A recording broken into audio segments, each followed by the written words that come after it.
far. So we will now start with today's program. I'm Anika Malhotra on behalf of Policy Perspectives Foundation and National Institute of Disaster Management have the pleasure to welcome you all to the second day of the 3-day online process orientation training program on child-centric disaster risk reduction.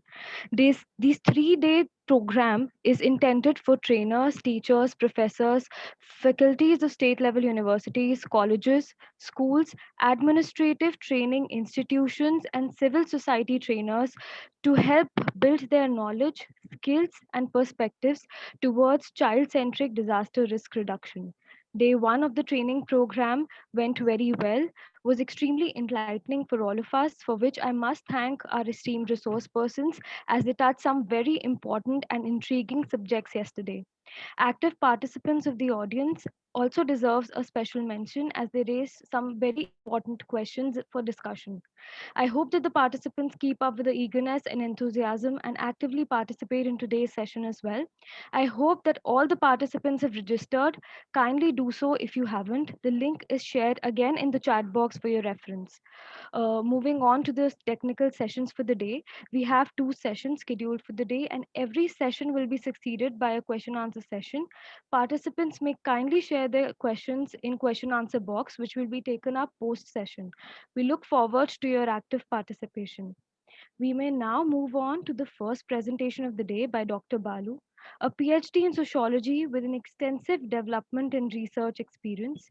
He has coordinated national level workshops and training programs in various themes as is currently working in the CCDRR unit in NIDM. I will now hand over the platform to Dr. Balu and request him to kindly share his valuable views on the concerned subject. Over to you, sir. Thank you. Thank you so much, Manika ma'am. I just request you to kindly allow me to share my PPT. Sure.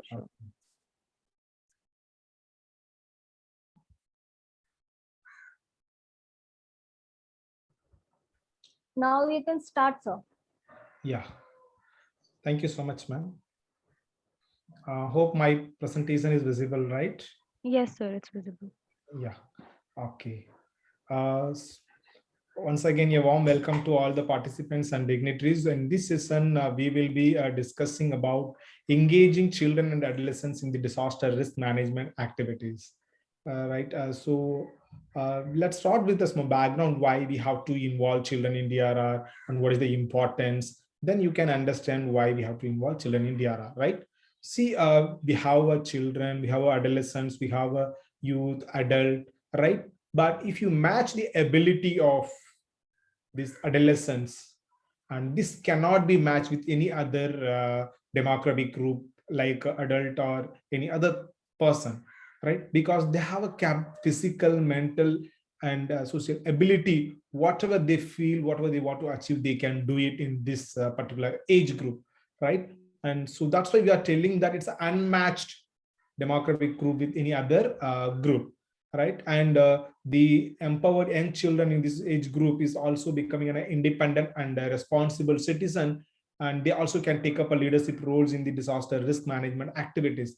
Because I can give a lot of examples, but even though just I would like to give two examples here.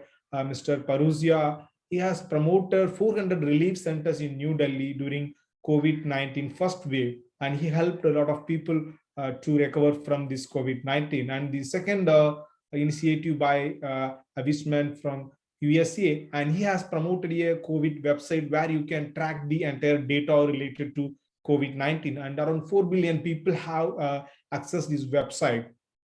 All right, these are the two great initiatives done by the adolescents during the disasters, and especially during the COVID-19. This would help you to understand how they can engage the children, how they can participate in the disaster risk reduction activities. And apart from that, the children are also having a right to participation, irrespective of age, religion, gender, and their ability. Each and every child, right, they have a right to participation, right? And in many corners of the world, if you see, even in Bangladesh flood or Nepal earthquake, Afghanistan drought, these adolescents have played a greater role in supporting the people during pre or post disaster phase, right? And now let us also think why we have to involve children in the disaster risk reduction activity. The first one already I've discussed, it's a right to participation of children. And second, the children can convey the message with very meaningfully and effectively, right? I can give a lot of examples. See, when the children are going to school and back from the school, and they used to share each and everything what happened in the school. They used to share with their mother, or especially to mother, they used to share, and they used to tell, my friend has beaten me, I missed pencil, my miss has given a punishment, blah blah blah. They used to share each and everything what happened in the school, right? This is an example how the children can convey the messages. And many times the mom used to say, "Arey baba, bas mere paas zyada kaam hai, aap chaliye aap homework kar dijiye." So we used to stop them many times, right? And also I can give some other example. When there is a fire in a village or in one of the house, and if you ask any adult person to go and communicate, they may hesitate to run. But at the same time, if you ask any children, they will take their bike, like they'll go, they go fast, and immediately they communicate the message, right? If you agree with me, the children can able to convey the message effectively, you can type yes, right? And if anybody feel that you are not agree, you can also give an explanation why you are not agreeing with me, right? And the children are also more willing to learn and develop a culture of adaptation, right? And see, I would like to give another experience. Here now we all are running our life with mobile phone and laptops, like other electronic items. And many times when we are not knowing any application to the usage, to whom we are asking? We are asking the children. And especially father, mother, or grandparents, they are asking to their children only how to use this. So what I'm trying to say, the children have a they are very willing to learn the new things, and they are ready to develop a culture of adaptation. So we need to utilize this and all. And the children also have offer a immense creative skill, right? I can give some other examples for this creativity. I would also request all the participants, if you come across any creativity among your own children or school children, you may kindly type in the chat box what kind of creativity which you have observed among the children. See, I have visited many schools in our country, and still in many of the government schools, there is no enough toilet or sanitation facility. And a group of government school children, you know what have they have done? By using the locally available resources like mud pot and the bamboo sticks, they made their own toilet facility. It's a kind of initiative being creativity being done by the government school children. And similarly, I can give some other example. Like many people, you may had seed balls, right? Seed balls are nothing but making a ball by using the soil and cow dung, and they used to insert the seeds, right? After getting dried before the rainy season, they used to throw into the plain land or in the forest area, so that when the rain comes, the plants comes out from the seed balls. This is a kind of creativity being done by the school children for a climate change adaptation. And similarly, I can give some other example, like as you all aware that during in Assam, every year they used to face minimum 3 waves of flood. And a boy who was thinking that why every year when the flood comes, my house is being vanished, I'm losing all my school materials. Then he came up with the idea, and he has constructed his house on the top of the tree by using the bamboo sticks, right? And now is all materials are safe. Even flood comes, they all are safe at the top of the tree in their home. So these are all the kind of creativity being done by the children. And many times the children also can participate beyond the disaster preparedness. So one is they can prepare themselves, and they also can support to the other people. So overall, what I'm trying to say, the children have a right to participation, and they can convey they have a skill of conveying the message, and they have a attitude to learn new things, and they have a skill of creativity. So we need to engage children in the disaster risk reduction activities, right? Before discussing the importance of engaging adolescents in the disaster risk management, let us understand who is child, right? So that you can understand why, how we can involve or engage children in the disaster risk reduction activity. Because many times we may think that how the children can be involved in DRR. So it is very important to understand who is child, right? Can anyone tell me I request all the participants to type in the chat box as per your understanding, who is child. I request all of you to kindly type in the chat box, who is child as per your understanding. Whatever comes to your mind, you can type. Don't worry whether it's right or wrong. Okay. So by the time receiving the answer, I'll go to the slide and I'll back to your all answers. Okay. See, many times these adolescents group, they have responded to the many disasters. So at village level, at community level, if you see any type of disaster, who is the first responder? The adolescents. They don't bother about their life. They don't bother about any other things. Immediately they go for rescuing the people. If there is a fire accident or someone struck in the flood, the adolescents used to respond, and many times they have also been involved in distributing the relief materials during this COVID-19. There are a lot of evidences from the field, and many adolescents group, they all have involved in distributing the relief materials during the lockdown. Especially they have donated their own savings, or they have mobilized the resources and they have distributed the relief materials to the vulnerable people. All right. And from many corners of the country, we can give a lot of examples. I would like to give a recent example from Tamil Nadu, a girl child who has donated her own savings to the CM relief, COVID-19 relief fund, and the savings was made for the buying a cycle for going to the school. After knowing this, the chief minister of Tamil Nadu has also given a gift of cycle to that particular child. So these are a kind of initiatives were being done by the children. And also there are a lot of examples how the youth can also participate in the disaster management activities. I will be sharing a few case studies with you so that you can easily understand. And the young people also play a greater role in environmental concerns and the responsibilities. So here the group of people from the city like Pune or Bangalore have seen some cases. Every Sunday, every first Sunday of the month, they used to visit the nearest village, and they were doing a natural resource management activity. They were cleaning the pond, they were cleaning the tank, and they were planting the trees, right? So these kind of initiatives were also being done by the adolescents.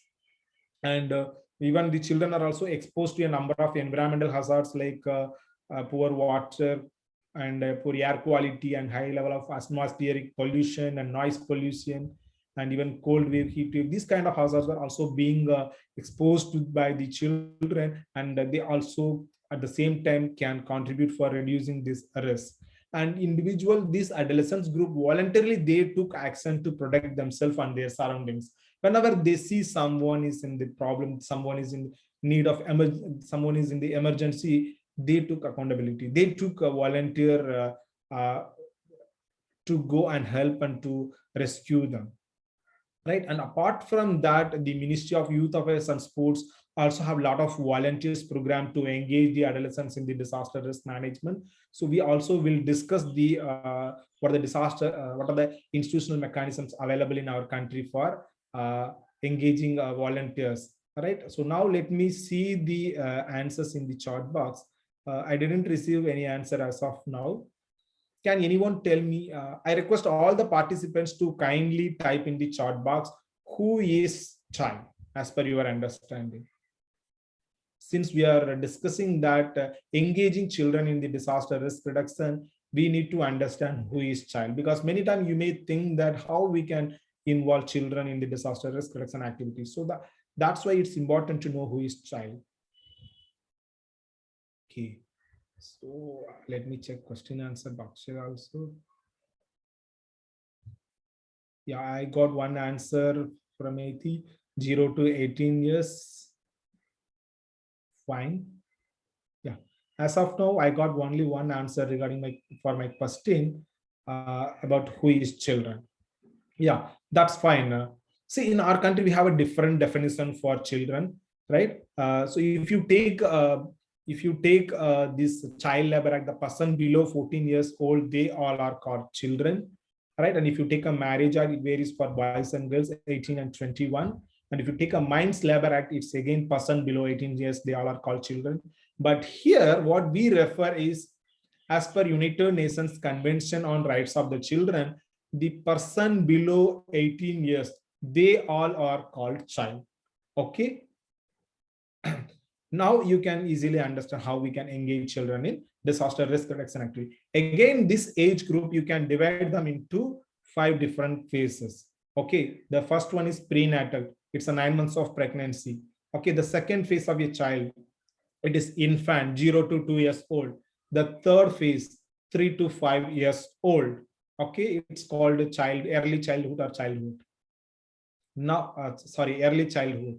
Now 6 to 12 years, they are called children or childhood, and 12 to 18 years, they are called adolescents, right? So now we are going to discuss about these two phases of life cycle of a child, the childhood, children and adolescents, right? So this age group, they have a potential. They are potential people for us, where we can involve them in the disaster risk management activity.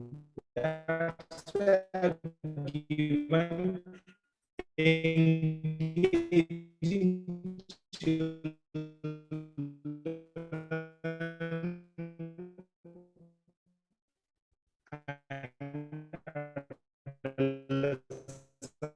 in the disaster management activities. Now, in our country, for engaging the children and adolescents, in first, Nehru Yuva Kendra Sankatan, at national level, they have a headquarters, and they also have a zonal office at all 29 states. And again, they also have a district offices at all the district headquarters, right? It's a old data, and they have a district office, and 23 district coordinators are available. At block level, they have a national youth corps. Okay, it's called shortly called NYC, and more than 12,000 volunteers are 12,000 youth clubs are there, youth corps are there. Okay, at village level, they have a youth club, where this district youth coordinator is responsible to promote the youth club at village level by uniting all the volunteers at the village level, right? And each and every block, they also have a one youth coordinator, is also a volunteer, and is also chosen from the any one of the youth clubs available in the village level.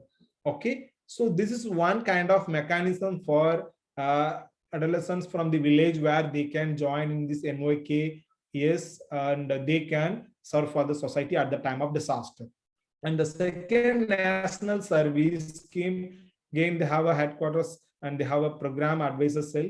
And this NSS is having a regional centers and state liaison cell at all 36 states and UTs. And in all universities and in colleges, they have a this national service scheme, right? The volunteers or the students who are willing to join this program, they can join. In some colleges, it is also compulsory, where I have seen they have to be actually participate in the NSS also. Here also the students can join in this NSS, and they already doing certain services. And again, the next one is Ministry of Defense. They have a NCC, right? Again, in colleges and schools, they were having a NCC, the volunteers who can join this program, where they also being involved in various activity, and this disaster risk management is also one of the activity of this NCC.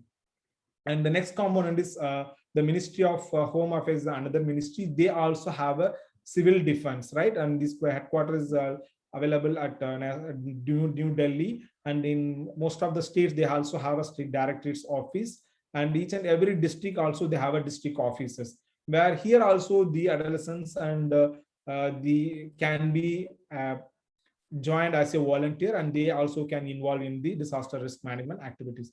So from Ministry of Youth Affairs and Sports, and Ministry of Defense, and Ministry of Home Affairs, we have various programs for adolescents to join and do this activity related to disaster risk management. This is not only meant for disaster risk management, but these are all the mechanisms available for engaging adolescents in the disaster risk management activities, right? And now let us see some of the strategies for engaging adolescents in the disaster risk management activities. Engage disaster phase and post-disaster phase. right? During the pre-disaster phase, we used to do prevention, preparedness, mitigation, right? All this activity which we are doing.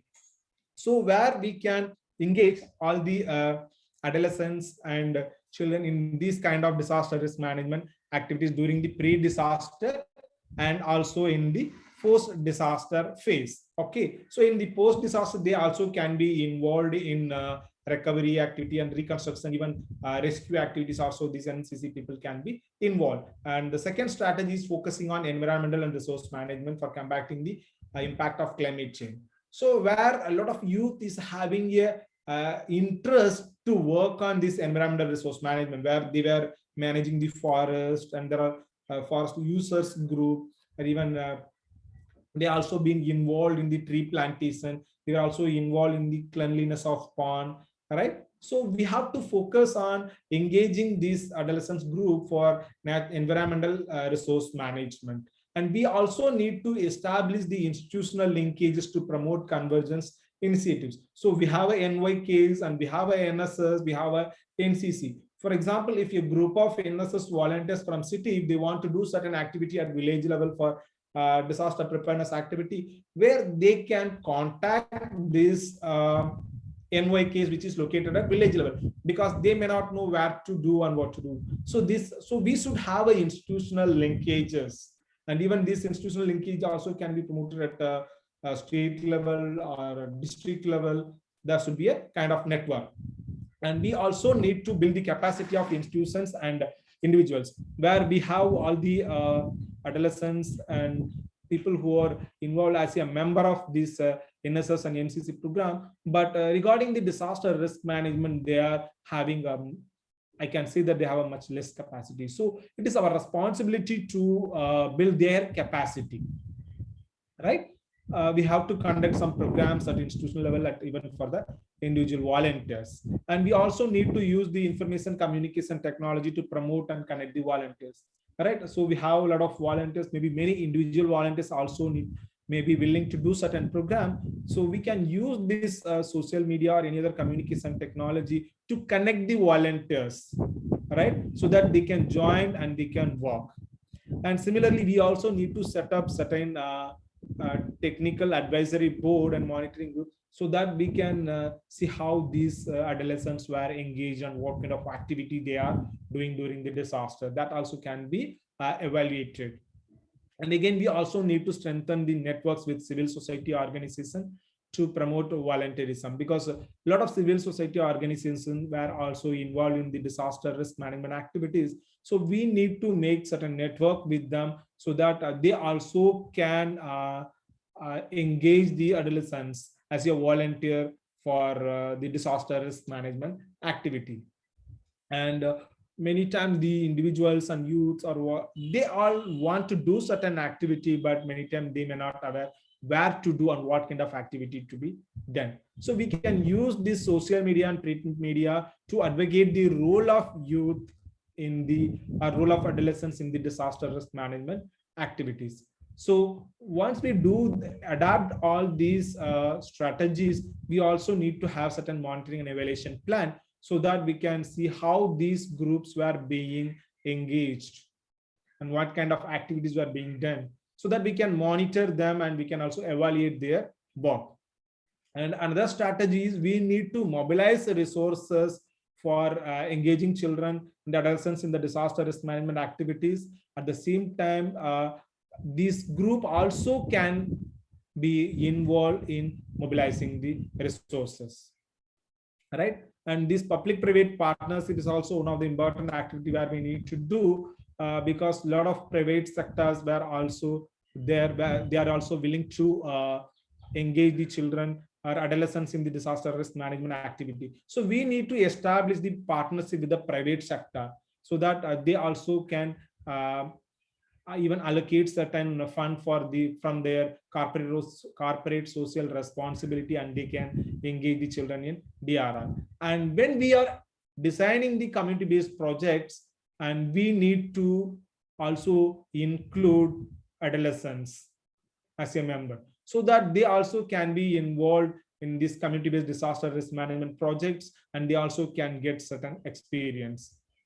And we also need to implement certain supporting actions to promote youth volunteerism from the grassroots level. So these are all the certain strategies where we can need to adapt for engaging adolescents in the disaster risk management activities.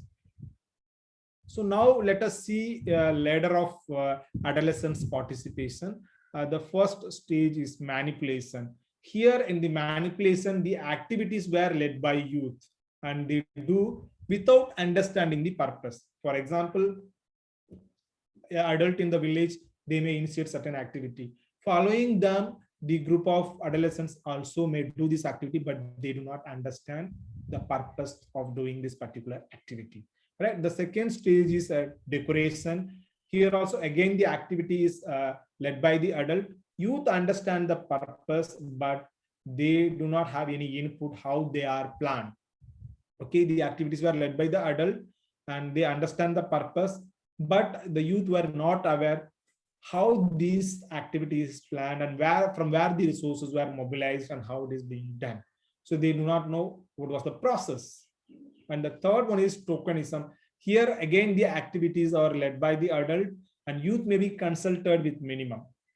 Okay, you may seen in some of the movies also, like activities were led by the adult, and for the namesake, namke waske, that youth, adult people, they may just ask, shall we do this activity? But in the common forum at the village level, youth even many times they hesitate to, adolescent, they may hesitate to speak, they say yes, just. So it was not in detail discussed with the adolescents group, but for the names, just minimum things were consulted with the adolescents group. Okay, and the fourth one is assigned but informed.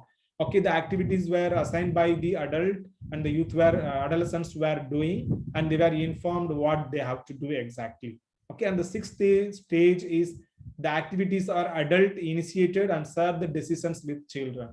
Okay, adult used to take the decision at village level what exactly should be done, right? And they have taken the decision and they just share their decision with the adolescents group. Okay, and the seventh stage is child initiated and directed. So where the adolescents or the children, they were directly initiating the activities. Okay, and someone from the adult being a leader, or they may guide the group. Okay, and the final stage, what we expect is it should be a child initiated and share the decisions with adults. The children should come together and they used to plan and they have to decide what exactly to be done for what purpose, right? And finally, they share the decision with the adults and they get their suggestions and they implement the activities. So these are the different stages of ladder of adolescents participation, and what we expect is this child initiated child decisions with the adults. So this can be also applied for the disaster risk management field. Here, I would like to give certain case study where you can understand how these adolescents were engaged in the disaster risk management activity. So many people, you may aware or not aware, there was a major train accident for this Janeswari Express, which got an accident at Jagram in West Midnapur. The time of accident is 1:30 a.m. midnight, and see the month, it is also in the month of May. As you all aware, the school children or college children, they used to go to the vacation and they used to travel to some other places, right? But even though during this train accident, these NCC cadets were involved in this relief activity. And during this accident, there was 150 passengers were died and many passengers were also got injury because of this accident. And even though the time of vacation, but the NCC commander has instructed to mobilize all the NCC cadets around the particular place where accident held, and the commander could able to mobilize 200 boy and girl NCC cadets, and where they were actively involved in these rescue operations. And these NCC cadets were involved in the crowd management, because you know that when there is an accident or any incident, naturally you can find the crowd. So it's very important to manage the crowd and otherwise the situation will go worst. And this age group were also, this NCC cadet were also involved in the blood donation activities, and they also made a temporary camp, right? And the community kitchen were also being initiated distribution of food and water to the needy people. And these NCC cadets were also involved, help the disaster management team for rescue and evacuation of the people. And this group also helped the patients for supporting them. And again, the packages and going were also removed and taken back from the compartments where it got accident. Okay, so overall, this major train accident relief activity was coordinated and done by the NCC cadets and adolescents, right? So this is one of the good case study where we can understand how you can engage adolescents group where actively in the disaster risk management activity. And the second one is related to the NSS, how these NSS volunteers have been involved in the disaster risk management activity. And here during Latur earthquake, the large number of houses and the public buildings were also being damaged. And these NSS volunteers were involved in construction of houses in one particular village. And later on, this particular village is now called as NSS village or NSS ground. So the volunteers were completely involved and they have constructed this house.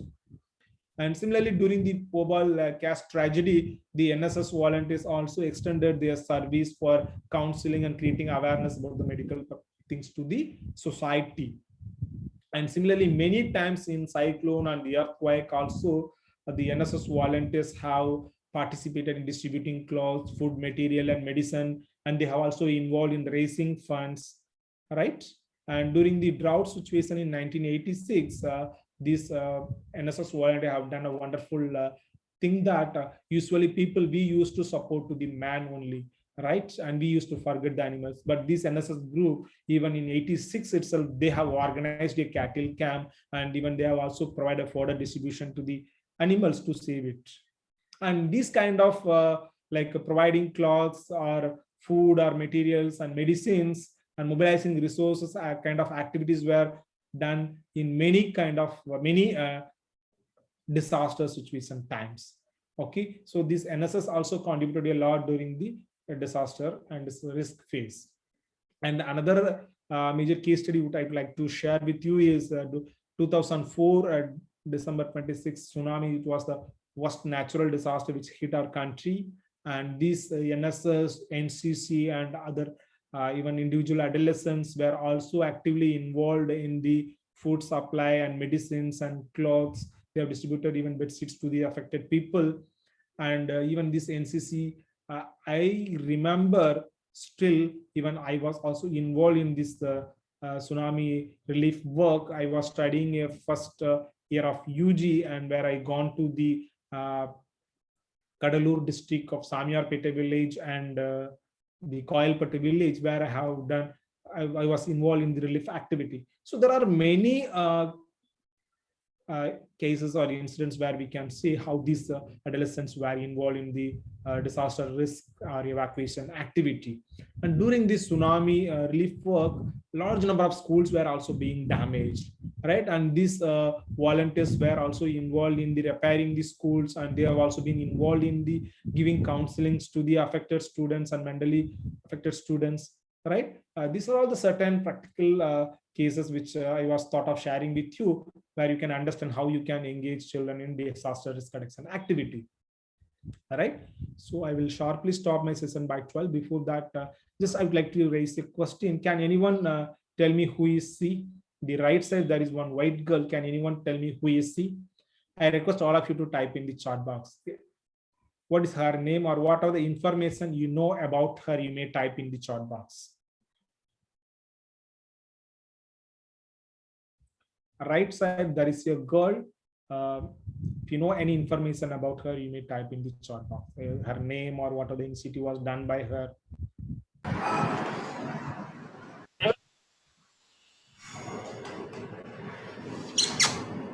By the time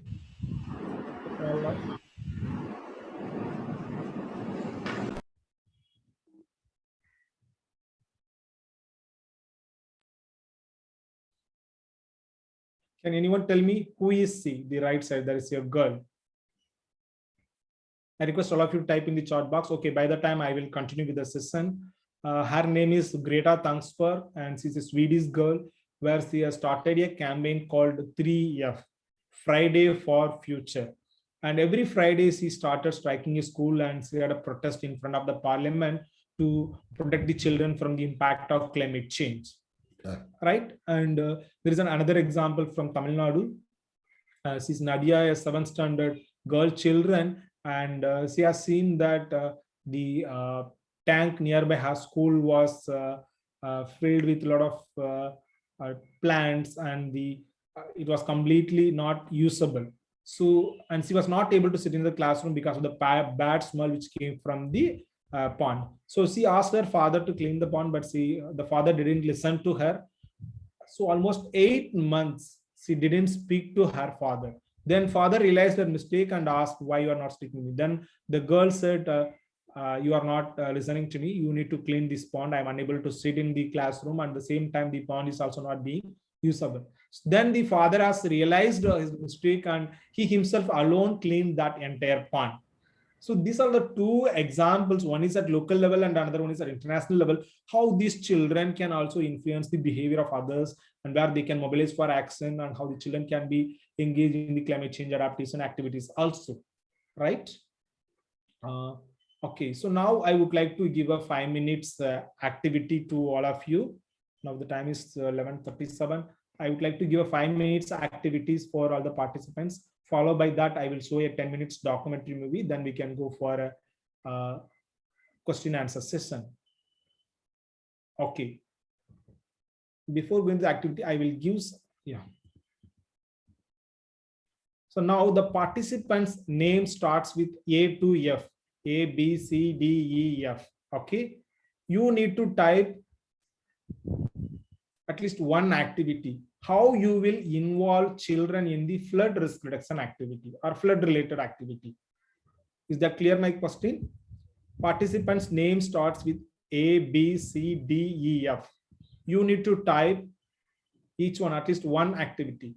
How you will, any one activity where you will involve children in flood risk reduction. For example, training them about do's and don'ts during flood. Okay. Okay, let me go with the next. The name starts with GHIL. Participants' name starts with GHIJKL. You need to type a list of activity or at least 1, 2, or 3 activity where you can involve children in earthquake risk reduction or any earthquake related activity. For example, involving children in mobilizing resources for people who are affected in the earthquake. Okay, it's a kind of one activity. Now the name starts with MNOPQR, involving children in cyclone risk reduction activities. Okay, for example, preparing children to know about emergency contact numbers. Okay, if you're teaching the children about emergency contact number during the cyclone, or what are the preparedness to be done, it's a kind of initiative. Okay, and name starts with STUVWXYZ. Participants' name starts with STUVWXYZ. You need to type what kind of activity a children can be done for climate change adaptation. Example, tree plantation. Okay, right? So I'll give 5 minutes time. You can type. By the time, I will also share what kind of activities were done by the children during the COVID-19. See, the children were, I have seen one of a boy who was involved in creating awareness about COVID-19 do's and don'ts. And he was creating awareness about how to wash hands, because still many people were not aware how to wash their hands properly. So the children can be involved in creating awareness about washing hands. And one of my relative child, she was preparing a homemade mask and she was distributed free of cost to the vulnerable people, poor people. And some group of children were involved in distributing relief materials where they carried a rice and they are given at the doorstep. And the adolescents were involved. They have joined hands with local government, and they have been involved in sanitizing the public places. Right? So these are a kind of some examples how this adolescents group can be involved in COVID-19 activity. And similarly, the COVID-19 containment zones, the NSS and the NCC volunteers were also involved in purchasing important items, and they have also delivered these groceries to the people who are living in the containment zones.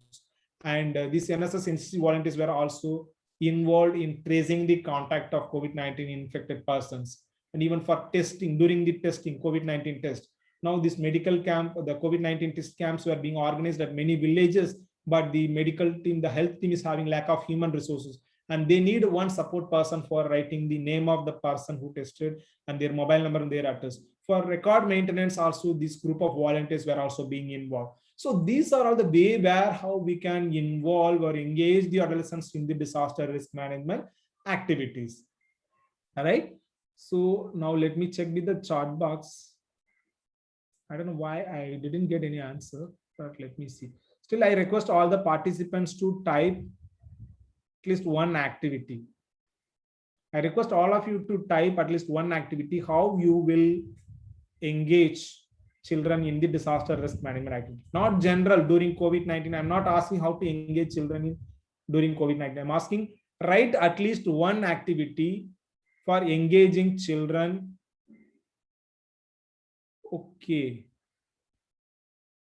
I'm getting a message from the participant saying that a chat box is disabled.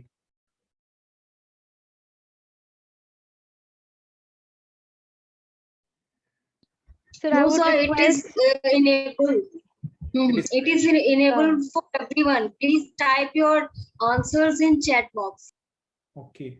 Yeah, that's what I was wondering, why I didn't get even single answer from the beginning. I raised many questions. Okay, that's fine. So now I've given an activity. It's already 11:40. Okay. So let me stop my presentation here. And I would like to show a small documentary movie so that you can understand how you can engage children in the disaster risk reduction activities. Just give me 2 seconds to share.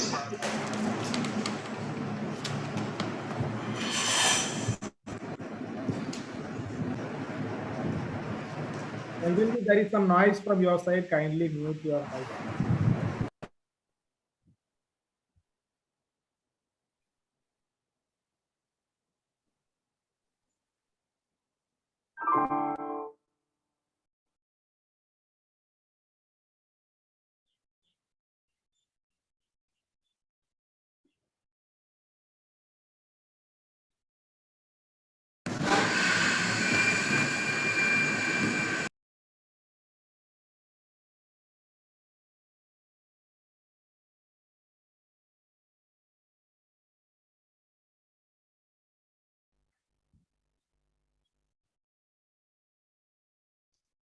Can anyone confirm it's audible and visible? yes, sir. Is it audible and visible? Yes, sir. Yes, sir, both. Thank you. Visible as well as audible.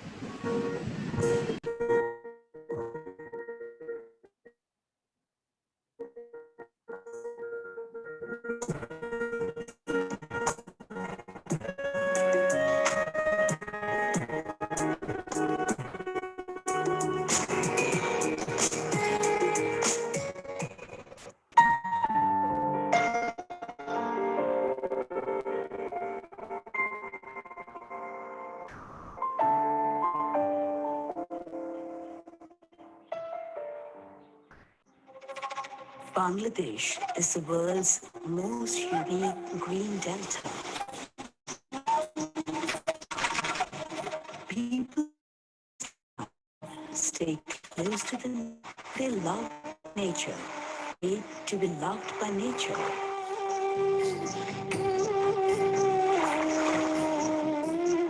Dependent on the nature's mercy. With its 1,000 arms, Mercy Goddess Nature has brought blessings for this country. Here, people have also seen the frightful, cruel face of Mother Nature. Due to the human-caused injustice to nature and climate change, now Bangladesh is the world's most disaster. Now, natural disasters such as flood, drought, tornado, cyclone, and spate have constant companion of this region's people. These natural disasters snatch people as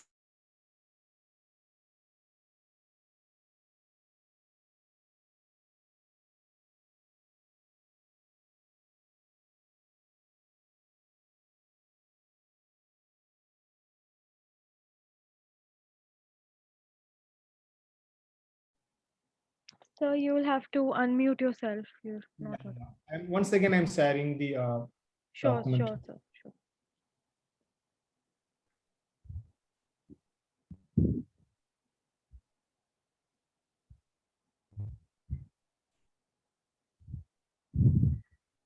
of the world's most disaster-prone country, Bangladesh. Arif, Is it okay, ma'am? Audible and visible? Sir, it's breaking a little. I think due to the Was it network issue. audible and visible? the child, one of the southern districts. His habitat is the small Yes, sir, it's fine. You can play, Arif resume playing. family are still burying those memories of 2007's frightful siddur. This siddur made his mother cripple. আবার আমরা সারাদিন পরিশ্রম করে শুয়েছি বলতে পারি বুঝলি আমি হাত ধরাইছি এবার যে মেয়ের মারেই পানি হয়েছে পানি দেওয়ার পর আমার বাড়িতে আরো দাওয়াই গেছিল But this disaster has changed his life. After this disaster, Arif has realized that surviving demands fighting with nature. For this, preparedness is needed. During that time, Arif met Omid. Omid inspired Arif to join children's club. Arif has received practical training on disaster preparedness in this children's club. Arif realizes what to do if disaster like siddur attacks again. In children's club, they get religious, collect disaster-related data from আমরা আগে দুপুর শিশু দুপুরবেলা থেকে আসছিলাম তো আগে নিব যে আমি একটু সহযোগিতা করতে চাই ফেলায় রাস্তাটা পরিষ্কার করে এরকম কোনো লোকজন আছে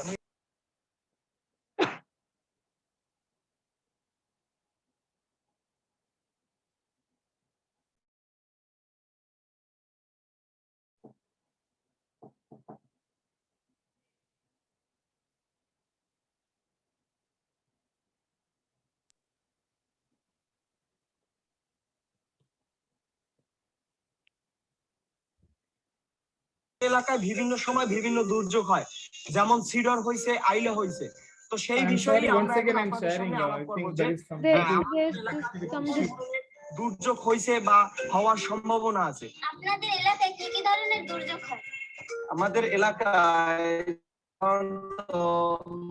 দেখা গেছে 6 ঋতুর দেশ তো আর দ্বিতীয় কথা হলো নদীমাতৃক দেশ এখন এই নিম্ন অঞ্চলে বরিশাল বিভাগে শতকরা দেখা গেছে আমরা সবাই খেটে খাওয়া মানুষ দেখা গেছে কৃষি কাজ করতে গেছি হঠাৎ করে সিডর চলে আসছে দিকে যে Ma'am, is it audible to everyone?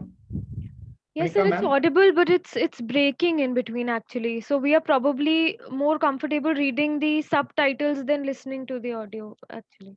Okay, I'm sorry, maybe due to internet সেই connectivity. রাস্তা Yeah, probably. এটা হলো চারমার ব্রিজ ব্রিজের পাশ থেকে একটা রাস্তা চলে গেছে বৌডুবির দিকে চলে গেছে এখান থেকে শুরু করে আমি একদম সোজা এটা হলো আমাদের মানে ইউনিয়নের দক্ষিণ সাইড এটা হচ্ছে দক্ষিণ এখন আমি দক্ষিণ দিক থেকে শুরু করলাম আমি চাল্লারপুর থেকে কিছু দূর আগে এসে আমরা মেন রোডের অর্থাৎ পশ্চিম পাশে একটি cyclone centre On the basis of all these, they made the map indicating disasters and resources. Club finalizes this map. Then, this map is presented in the meeting with Union Porishad. This design is finally approved here.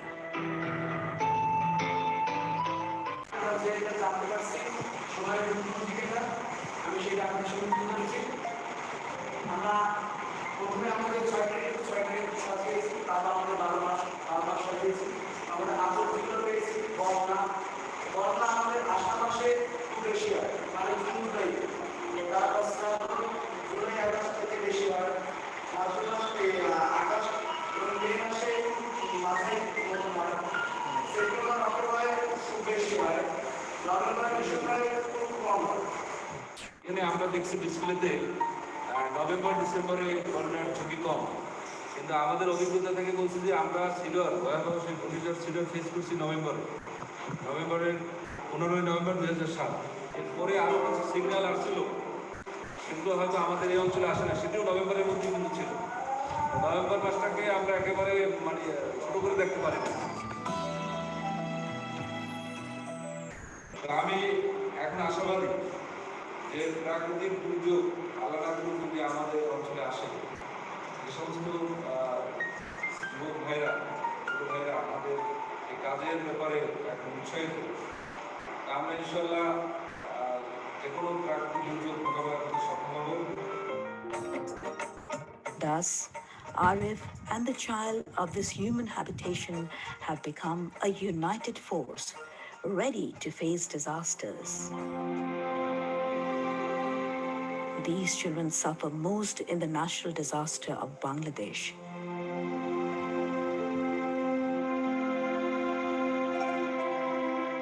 So, Arif's preparedness only mitigates disasters.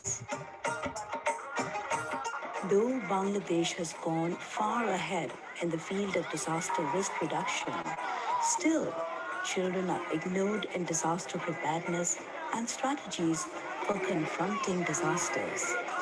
In order to change the situation, Save the Children has adopted society-based child-centered disaster risk reduction program. Along with partner organizations, Save the Children is preparing children like Arif in disaster-prone areas so that they can win over disasters. This club is preparing Arif and his friends to confront disasters. They are preparing themselves as trained children. Following this, 2,640 children are being prepared through 30 clubs to fight against disasters. Even the entertainments are disaster preparedness centered.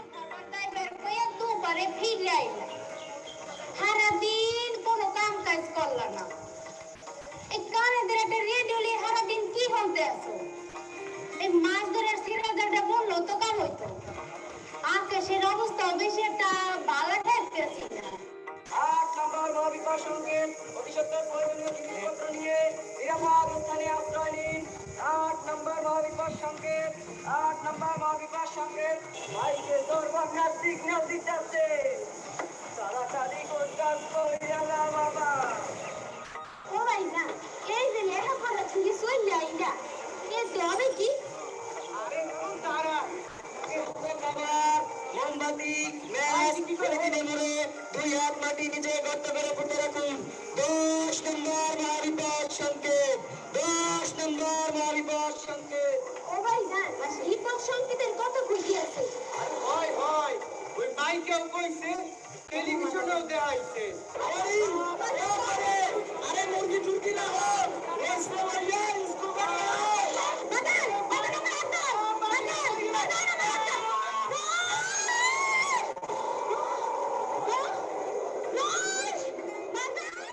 Thus, an aware, united and child-friendly population can mitigate disaster risk and handle disaster situation. Say, for example, Arif and his friends. Now, Arif is much more self-confident as well as self-assured. 2007-এ যে আমাদের সিডা হয়েছে, সেই সিডা হয়েছে আমার মা পঙ্গু হয়ে গেছে। আজকে যদি সেই সিডা আসে তাহলে আমার এই কোনো ক্ষয়ক্ষতি হবে না, আমার পরিবারের কোনো ক্ষয়ক্ষতি হবে না, আমার আত্মীয় স্বজনদের কোনো ক্ষয়ক্ষতি হবে না। কারণ আমি এখন জানি যে দুর্যোগ আসলে কি করতে হবে, দুর্যোগ চলাকালীন সময় কী করতে হবে, দুর্যোগ শেষে আমাদের কী করতে হবে, আমি এখন সব বিষয়ে জানি। আর তাই আমি এখন বলতে পারি দুর্যোগ আসলে আমার মনে হয় আমার পরিবার সহ আমি যাদেরকে এই বিষয়ে জানাইছি তাদের কারোই কোনো ক্ষতি হবে না। All of them are self-assured. A self-assured Bangladesh like this can be the prime force to handle the disaster situation. Disasters are bound to come, but need to be handled with sufficient preparedness. A prepared generation can mitigate disaster effects.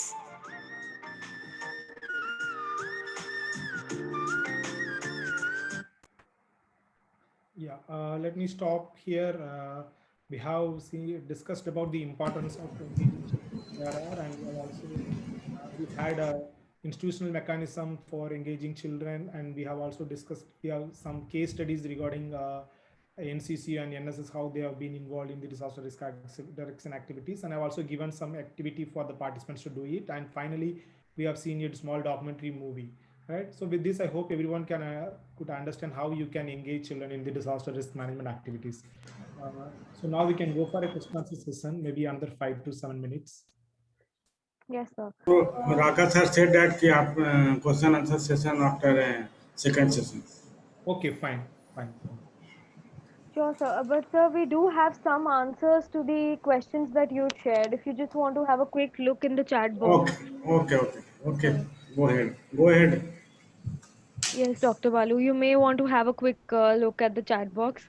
And meanwhile, I would like to thank you that the video clip was very interesting, and it actually emphasized in the power to engage children and adolescents as we discussed in DRR. And just revisiting your presentation, I would like to highlight that you shared very exclusive strategies that can be adopted to engage adolescents in DRR, and also explain the ways in which they could participate, or the degree of participation that varies across the stages. That was also very interesting, so I just wanted to mention about that. And right, yeah, you can please check the chat box and comment on the answers that have been shared. I got some answers providing the plans, like you'll see, giving the training at the end of the month, June, children for plantation. And when Nagapattinam district affected by Gaja cyclone engaged 10 students to collect materials. Both they shared his own experience and preparing local youth and make aware about flood and its vulnerability and hazards. Explain the need of involvement in the flood risk reduction activity. We have received certain answers, but not from all the participants. Yes, since I sir. expect all the participants participation. That's why I've given a different activity for different names of participation. So in future, I request all of you to kindly answer and participate actively in the session. With this, let me stop, and over to you, Manika. Thank you so Sure, much. sir. So then we may take the question answers at the end of the second session. Yes. Yes. And we may now move on to the second presentation of the day. I would like to welcome Mr. Ranjan Kumar, who has over 12 years of experience in core risk reduction, integration of DRR and climate change adaptation, policy planning and strategy in emergency response, training and capacity building, research and data analysis. Mr. Kumar is currently working as a program associate in NIDM. Over to you, sir. Thank you. Manika, I am not able to share. Please give a presenter.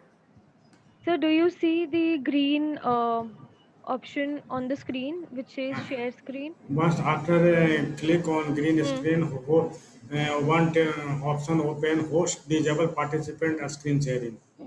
So please try again.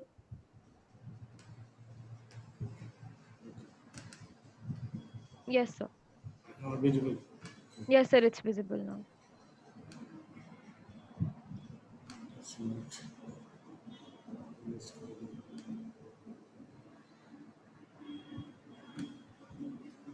Okay. Now it's full screen. Yes, sir, full screen. Thank you. तो sir ने कल बताया था कि कुछ लोग हिंदी में भी, हिंदी के भी लोग हैं, हिंदी भाषी भी, और कुछ इंग्लिश में भी हैं। तो मेरा प्रेजेंटेशन जो है इंग्लिश में है और मैं बोलूँगा हिंदी में। तो पिछले जो प्रीवियस क्लास में डॉक्टर बालू ने बताया कि कैसे डिजास्टर में बच्चे को इंगेज करना है और बच्चे की कैपेसिटी बिल्डिंग करनी है। वो अच्छी तरह से उन्होंने एग्जाम्पल देकर बताया और क्या-क्या एक्टिविटी में बच्चे भाग ले सकते हैं और कहाँ-कहाँ लिए हैं पार्टिसिपेंट से। उन्होंने अच्छी तरह से चैट बॉक्स में क्वेश्चन आंसर, बहुत लोगों ने अपना एक्सपीरियंस शेयर किया।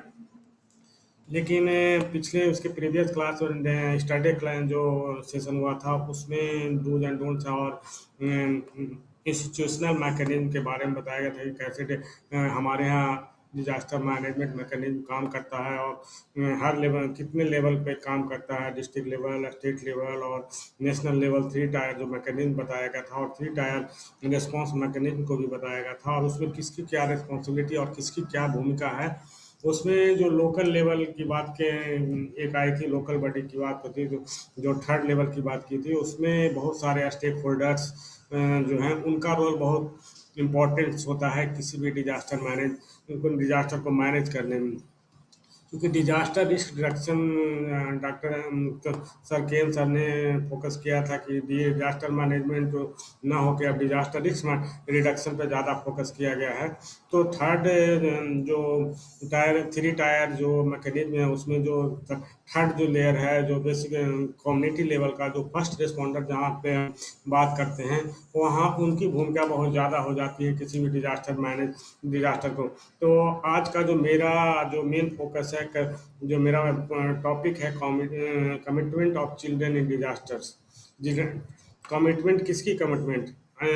Stake holder, parents, caregiver, मतलब रिस्पॉन्सिबिलिटी की बात कर रहे हैं। कैसे हर स्टेक होल्डर का क्या रोल होगा और हर सेक्टर के जो ऑर्गेनाइजेशन है जो अपना काम कर रहे हैं, तो किस तरह से गवर्नमेंट की एजेंसी का क्या रोल है, हर तरह का इसमें कमिटमेंट होना चाहिए किसी भी डिजास्टर के प्रोटेक्शन। और जहाँ तक कि UN commission of child rights की बात करते हैं, तो उसमें जो right to development, right to participation, right to protection, ये सारी जो राइट, 4 मेजर राइट जो दिए गए हैं, उसके प्रति हमारे जो स्टेक होल्डर का क्या कमिटमेंट है उसको समझना बहुत ज़रूरी है। तो सबसे पहले हम ओवरव्यू जाएंगे कि डिजास्टर में जनरली क्या होता है। कोई भी डिजास्टर की बात करें, कोई एक एग्जाम्पल ले लें आप, या तो बात करें भूज earthquake की बात करें, या सुपर साइक्लोन 99 की बात करें, या सुनामी 2004 की बात करें। हर क्षेत्र में जो चूंकि चिल्ड्रन हैं, जो बच्चे जिसको कहते हैं चिल्ड्रन, हाईली वनरेबल होते हैं। और उसका अगर उसके पेरेंट्स, उसके माता पिता उस सिचुएशन में अगर किसी तरह से इंजर्ड हो जाते हैं या बच्चा अपने माता पिता को खो देता है, तो डायरेक्टली इम्पैक्ट होता है बच्चे के डे टू डे लाइफ पे, उसके हेल्थ पे, उसके राइट्स पे, उसके। तो disaster threaten the lives, constitutional rights and needs of the children world wide. कोई भी अगर आप एग्जाम्पल, अगर किसी भी डिजास्टर के बारे में आप देख लें, तो उसमें आप पाएँ कि ज़्यादातर जो बच्चे के जो राइट्स हैं या बच्चे के जो जिंदगी के सवाल है, जैसे बच्चे का हेल्थ इशू हो गया, या कल की बात हो रही थी, मध्य प्रदेश की बात हो रही थी, जो मिथाइल आइसोसाइनाइड का रिसाव हुआ था, उसमें बहुत सारे बच्चे जो इफेक्टेड हुए थे। तो बच्चे का जो लाइफ है थ्रेटन करता है कोई भी डिजास्टर या कम्प्लेक्स इमरजेंसी सिचुएशन में। और बच्चे का जो कॉन्स्टिट्यूशनल राइट्स है या जो यूएन कन्वेंशन ऑफ राइट के अनुसार जो राइट दिए गए हैं, उसको स्टेट की रिस्पॉन्सिबिलिटी बनती है कि वो राइट प्रोवाइड करे। लेकिन डिजास्टर सिचुएशन में स्टेट के पास उतनी क्षमता नहीं रहती है कि उस राइट को बच्चे को दे। तब एक्सटर्नल सोर्स से उनको सपोर्ट किया जाता है, जैसे एक्सटर्नल एजेंसी आती है, ह्यूमन राइट्स कमीशन हो गया, यूएन बॉडी जितने भी सपोर्ट में आते हैं अगर मास स्केल में डिजास्टर होता है। तो in past 2 decades India had facing devastating disaster। 2 decades की बात करें तो बहुत सारे डिजास्टर हैपनिंग हुए हैं इंडिया में। उत्तराखंड फ्लड हो गया, कोसी फ्लड 2008 हो गया, सुनामी हो गया 2004 हो गया, या अभी रिसेंट केरला फ्लड की बात करें 2018 की बात करें। इस तरह से बहुत सारे डिवास्टेटिंग डिजास्टर जो हम लोग डेली एवरी प्रत्येक डिकेड की बात करें, अगर टॉप 10 डिजास्टर की बात करें तो उसमें ज़्यादातर देखते हैं कि children are highly vulnerable than adults. बच्चे ज़्यादा वनरेबल होते हैं एडल्ट की तुलना में। कारण क्या है कि एडल्ट जो बच्चे हैं जो डिपेंडेंट हैं एडल्ट पे, और इसका कारण उनकी वल्नरेबिलिटी, अगर बच्चे के पेरेंट्स के किसी तरह का इम्पैक्ट पड़ता है डिजास्टर का तो डायरेक्टली इम्पैक्ट पड़ता है बच्चे पर। तो children are specially vulnerable to disease. और डिजास्टर सिचुएशन में क्या क्या क्या वल्नरेबिलिटी हो सकती है चिल्ड्रन की। सिर्फ बच्चे या तो वल्नरेबल टू डिजीज आउटब्रेक्स के कारण हो सकते हैं, क्योंकि lack of proper facility of जो वाटर होना चाहिए, हेल्थ सुविधाएं होना चाहिए, ये सारी पूरी तरह से जो क्रिटिकल इंफ्रास्ट्रक्चर हैं, जो बेसिक नेसेसिटीज की सुविधाएं हैं, पूरी तरह से डिस्टर्ब हो जाती है डिजास्टर में। तो अगर proper lacking of drinking water जो है, शुद्ध वाटर जिसको बोलते हैं, प्योर वाटर अगर नहीं मिल पाता है बच्चे को, तो डिजीज आउटब्रेक, खास करके फ्लड एरिया में देखेंगे कि ज़्यादातर कंटेमिनेटेड वाटर ही यूज करते हैं। अगर लो लाइन एरिया में बात करें, मेरा भी एक्सपीरियंस है फ्लड में काम करने का। जब कोसी फ्लड 2008 में मैं डिस्ट्रिक्ट प्रोजेक्ट ऑफिसर था, तो बहुत सारे बिल्ली का मैंने सर्वे किया था, तो उसमें ज़्यादातर जितने भी वाटर के सोर्स थे सब लो लाइन एरिया में लगे हुए थे, और फ्लड के सिचुएशन में पूरे तरह से वो फ्लड वाटर से समर्ज रहते थे, जिसका और उसी कम्युनिटी जो इन्फोर्स था कि उसी पानी को पीने के लिए इन्फोर्स था। तो कहीं ना कहीं उसका जो खतरा था, वल्नरेबिलिटी है बच्चे का या वहाँ के कम्युनिटी का, बहुत ज़्यादा बढ़ जाता है डिजास्टर सिचुएशन में। अगर प्रॉपर न्यूट्रिशियस फूड नहीं होता है तो माल न्यूट्रिशन, चूँकि अभी कोविड-19 की बात करें, कोविड-19 में पिछले 1 साल से जो स्कूल में मिड डे मील का जो मिलता था वो पूरी तरह से बंद है। क्योंकि अगर हम वर्ल्ड वाइड देखें तो 370 मिलियन चिल्ड्रेन वर्ल्ड वाइड है, उनको मिड डे मील पर डिपेंडेंट है। तो उसको ध्यान में अगर देखेंगे तो अभी माल न्यूट्रिशन के प्रॉपर अगर से विटामिन या न्यूट्रिशियस फूड बच्चे को नहीं मिलता है, जो ग्रोइंग एज है 0 से लेकर एडल्टहुड तक जो उसको मिलना चाहिए न्यूट्रिशियस फूड, अगर नहीं मिल पाता है तो प्रॉपर ग्रोथ नहीं हो पाएगा। बच्चे या तो स्टंटिंग हो जाएंगे या वेस्टिंग से सफ़र हो जाएंगे। उसी तरह से डिजास्टर सिचुएशन में बात करें तो वायलेंस और ट्रैफिकिंग के केसेस ज़्यादा बढ़ जाते हैं, क्योंकि अगर बच्चे अपने पेरेंट्स को खो देते हैं और बच्चे अपने उसके देख रेख करने वाला कोई नहीं होता है, तो बच्चे को जो है वायलेंस या उसका ट्रैफिकिंग का जो केसेज होता है बहुत ज़्यादा बढ़ जाता है। और ख़ास करके एडल्टहुड वाले जो बच्चे जितने भी हैं उनको या तो चाइल्ड लेबर या चाइल्ड ट्रैफिकिंग में इन्वॉल्व किया जाता है। और इसके अलावा जब और भी देखेंगे जो Maisel, diarrhoea, acute respiratory infection जो जितने भी होते हैं, प्रॉपर अगर शुद्ध बात है इन्वायरमेंट, रिलीजियन इन्वायरमेंट अगर नहीं मिल रहा है, तो जो प्रॉपर उनको सप्लाई मिलने चाहिए सब फूड और न्यूट्रिशन का वो नहीं मिल रहा है, तो बहुत सारे डिफिशियंसी बच्चे के अंदर देखने को मिलते हैं। और ये सब सारे जो होते हैं, इसके लिए ह्यूमैनिटेरियन क्राइसिस जिसको बोलते हैं, इसमें एक्सटर्नल सपोर्ट की ज़रूरत पड़ती है। तो फिर तो वहाँ पे जब बात एक्सटर्नल सपोर्ट की होती है तो वहाँ पे बहुत सारे रोल आ जाते हैं स्टेक होल्डर का, डिफरेंट स्टेक होल्डर का, कि क्या क्या सुविधाएं गवर्नमेंट के थ्रू मिल रही है और एनजीओ क्या सपोर्ट दे रही है। ये सारी चीज़ें है जिसमें हम प्रोसेस की बात कर रहे हैं। ओवरऑल प्रोसेस की बात कर रहे हैं तो प्रोसेस हर लेवल पर प्रोसेस की बात करने की बात हो रही है, गवर्नमेंट के लेवल पे, डिस्ट्रिक्ट लेवल पे, स्टेक होल्डर लेवल पे। तो यहाँ पे हम बात करें कि डिफरेंट स्टेक होल्डर लेवल पर कैसे हेल्थ में क्या क्या सुविधाएं गवर्नमेंट के द्वारा दी गई है, क्यों कैसे इंश्योर जरूरी है इस तरह की सुविधाएं मिलना। तो ये तो ऑलरेडी मैंने वल्नरेबिलिटी ऑफ चिल्ड्रन एक्सपोज हो जाता है, क्योंकि पिछले 1 डिकेड से देखें तो जो है डिजास्टर का जो इम्पैक्ट है और उसकी फ्रीक्वेंसी बहुत ही ज़्यादा बढ़ गया है, क्योंकि उसके बहुत सारे रीजन है, क्लाइमेट चेंज, ग्लोबल वार्मिंग, बहुत सारे अर्बनाइजेशन, डिफॉरेस्टेशन, इसके कारण जो डिजास्टर का जो फ्रीक्वेंसी है बहुत ज़्यादा बढ़ गया। और उसका इम्पैक्ट अगर डिजास्टर होता है तो वल्नरेबिलिटी भी जो बच्चे जो पेरेंट्स पर डिपेंडेंट हैं उस पर ज़्यादा बढ़ जाता है। As a state remains in the primary duty bearer for protecting children and their rights, क्योंकि बच्चा हमेशा है जो अपने पेरेंट्स के देख रेख में रहता है, और जो प्राइमरी ड्यूटी बेयर जो होते हैं बेसिकली फैमिली में पेरेंट्स होते हैं, गार्जियन होते हैं, जो लोग गवर्नमेंट जो बड़ी है इंस्टीट्यूशन है, वो community level, local level institution है, ये सारे जितने भी प्राइमरी ड्यूटी बेयर हैं उनकी रिस्पॉन्सिबिलिटी है, उनका जो उसी पर है कि protecting children and their rights. तो उसके उनकी रिस्पॉन्सिबिलिटी है कि क्राइसिस सिचुएशन में कैसे इनको इस तरह की राइट दिया जाए, प्रोवाइडिंग असिस्टेंस कैसे दिया जाए ज़्यादा से ज़्यादा एज ए ह्यूमैनिटेरियन एक्टर। अब बात करेंगे कि stakeholder for child development में क्या स्टेक होल्डर जो हर लेवल का चूंकि चाइल्ड है, चाइल्ड सेंट्रिक का मतलब है कि चाइल्ड राइट होल्डर है और राइट होल्डर है, और उसमें जब स्टेक होल्डर की बात करते हैं तो स्टेक होल्डर में हम बहुत सारे स्टेक होल्डर की बात करते हैं। पेरेंट्स हो गए या एक्सटेंडेड फैमिली के लोग हो गए हैं, या चाइल्ड का केयर प्रोवाइडर हो गए, या स्टेट लेवल पर एजेंसी जो काम कर रही है एजुकेशन में, हेल्थ में, या ह्यूमन सर्विसेज जो दे रही है, तो ये सारी।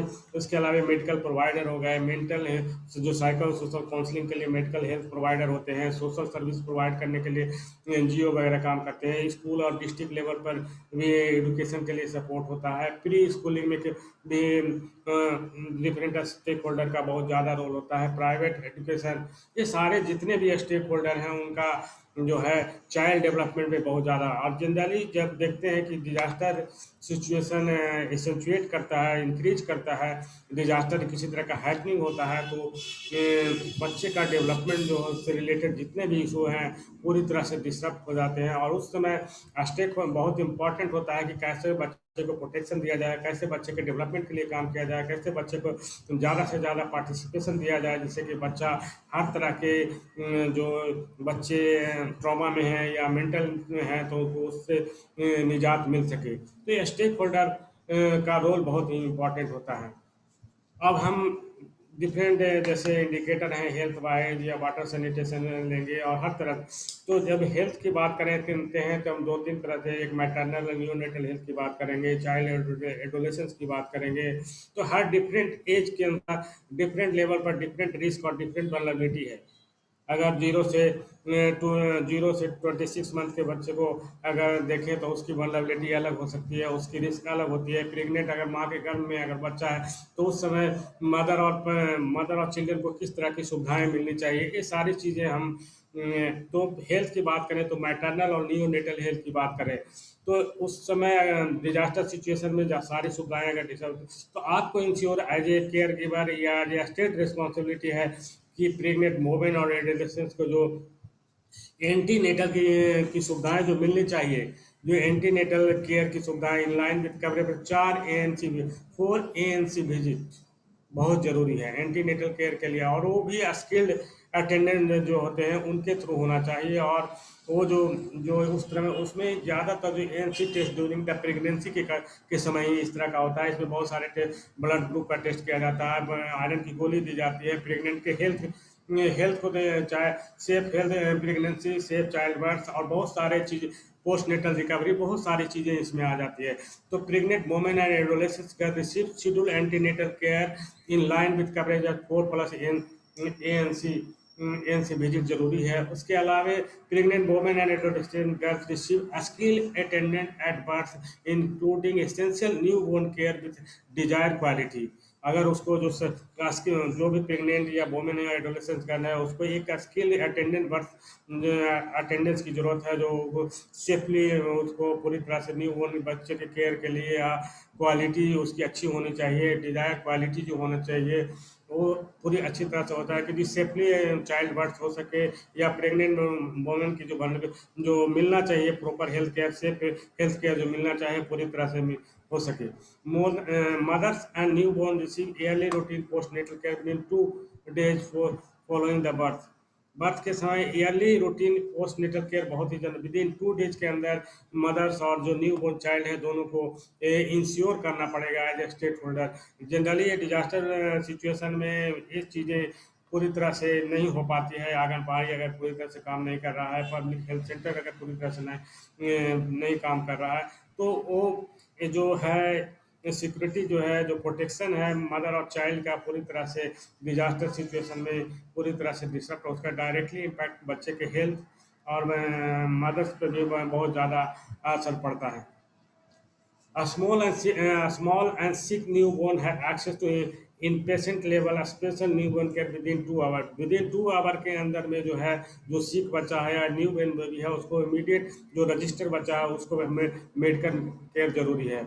इसके अलावा जो रूटीन वैक्सीनेशन की बात करें जो हार्ड टू रीच एरिया में है वहाँ तक ये सुविधाएं इंश्योर करनी पड़ेगी। ये स्टेट रिस्पॉन्सिबिलिटी है, स्टेट की रिस्पॉन्सिबिलिटी है। और ये जनरली जो है ये सारी सुविधाएं चाहे कोविड-19 की बात करें या फ्लड के सिचुएशन में की बात करें या मास डिस्प्लेसमेंट की बात करें, ये सारी सुविधाएं पूरी तरह से जो हैम्पर हो जाती है उसको कैसे इंश्योर करना है उसके लिए स्ट्रेटजी बनाना होगा और गवर्नमेंट को इंश्योर करना होगा कि मास लेवल पर कैसे रूटीन वैक्सीनेशन करना है और आउटरीच लेवल पर कैसे जो प्रेग्नेंट वुमेन हैं या लैक्टेटिंग मदर हैं उसको इस तरह की सुविधाएं जो गवर्नमेंट के द्वारा बहुत सारी सुविधाएं दी जा रही है वो कैसे उनको प्रोवाइड किया जाए।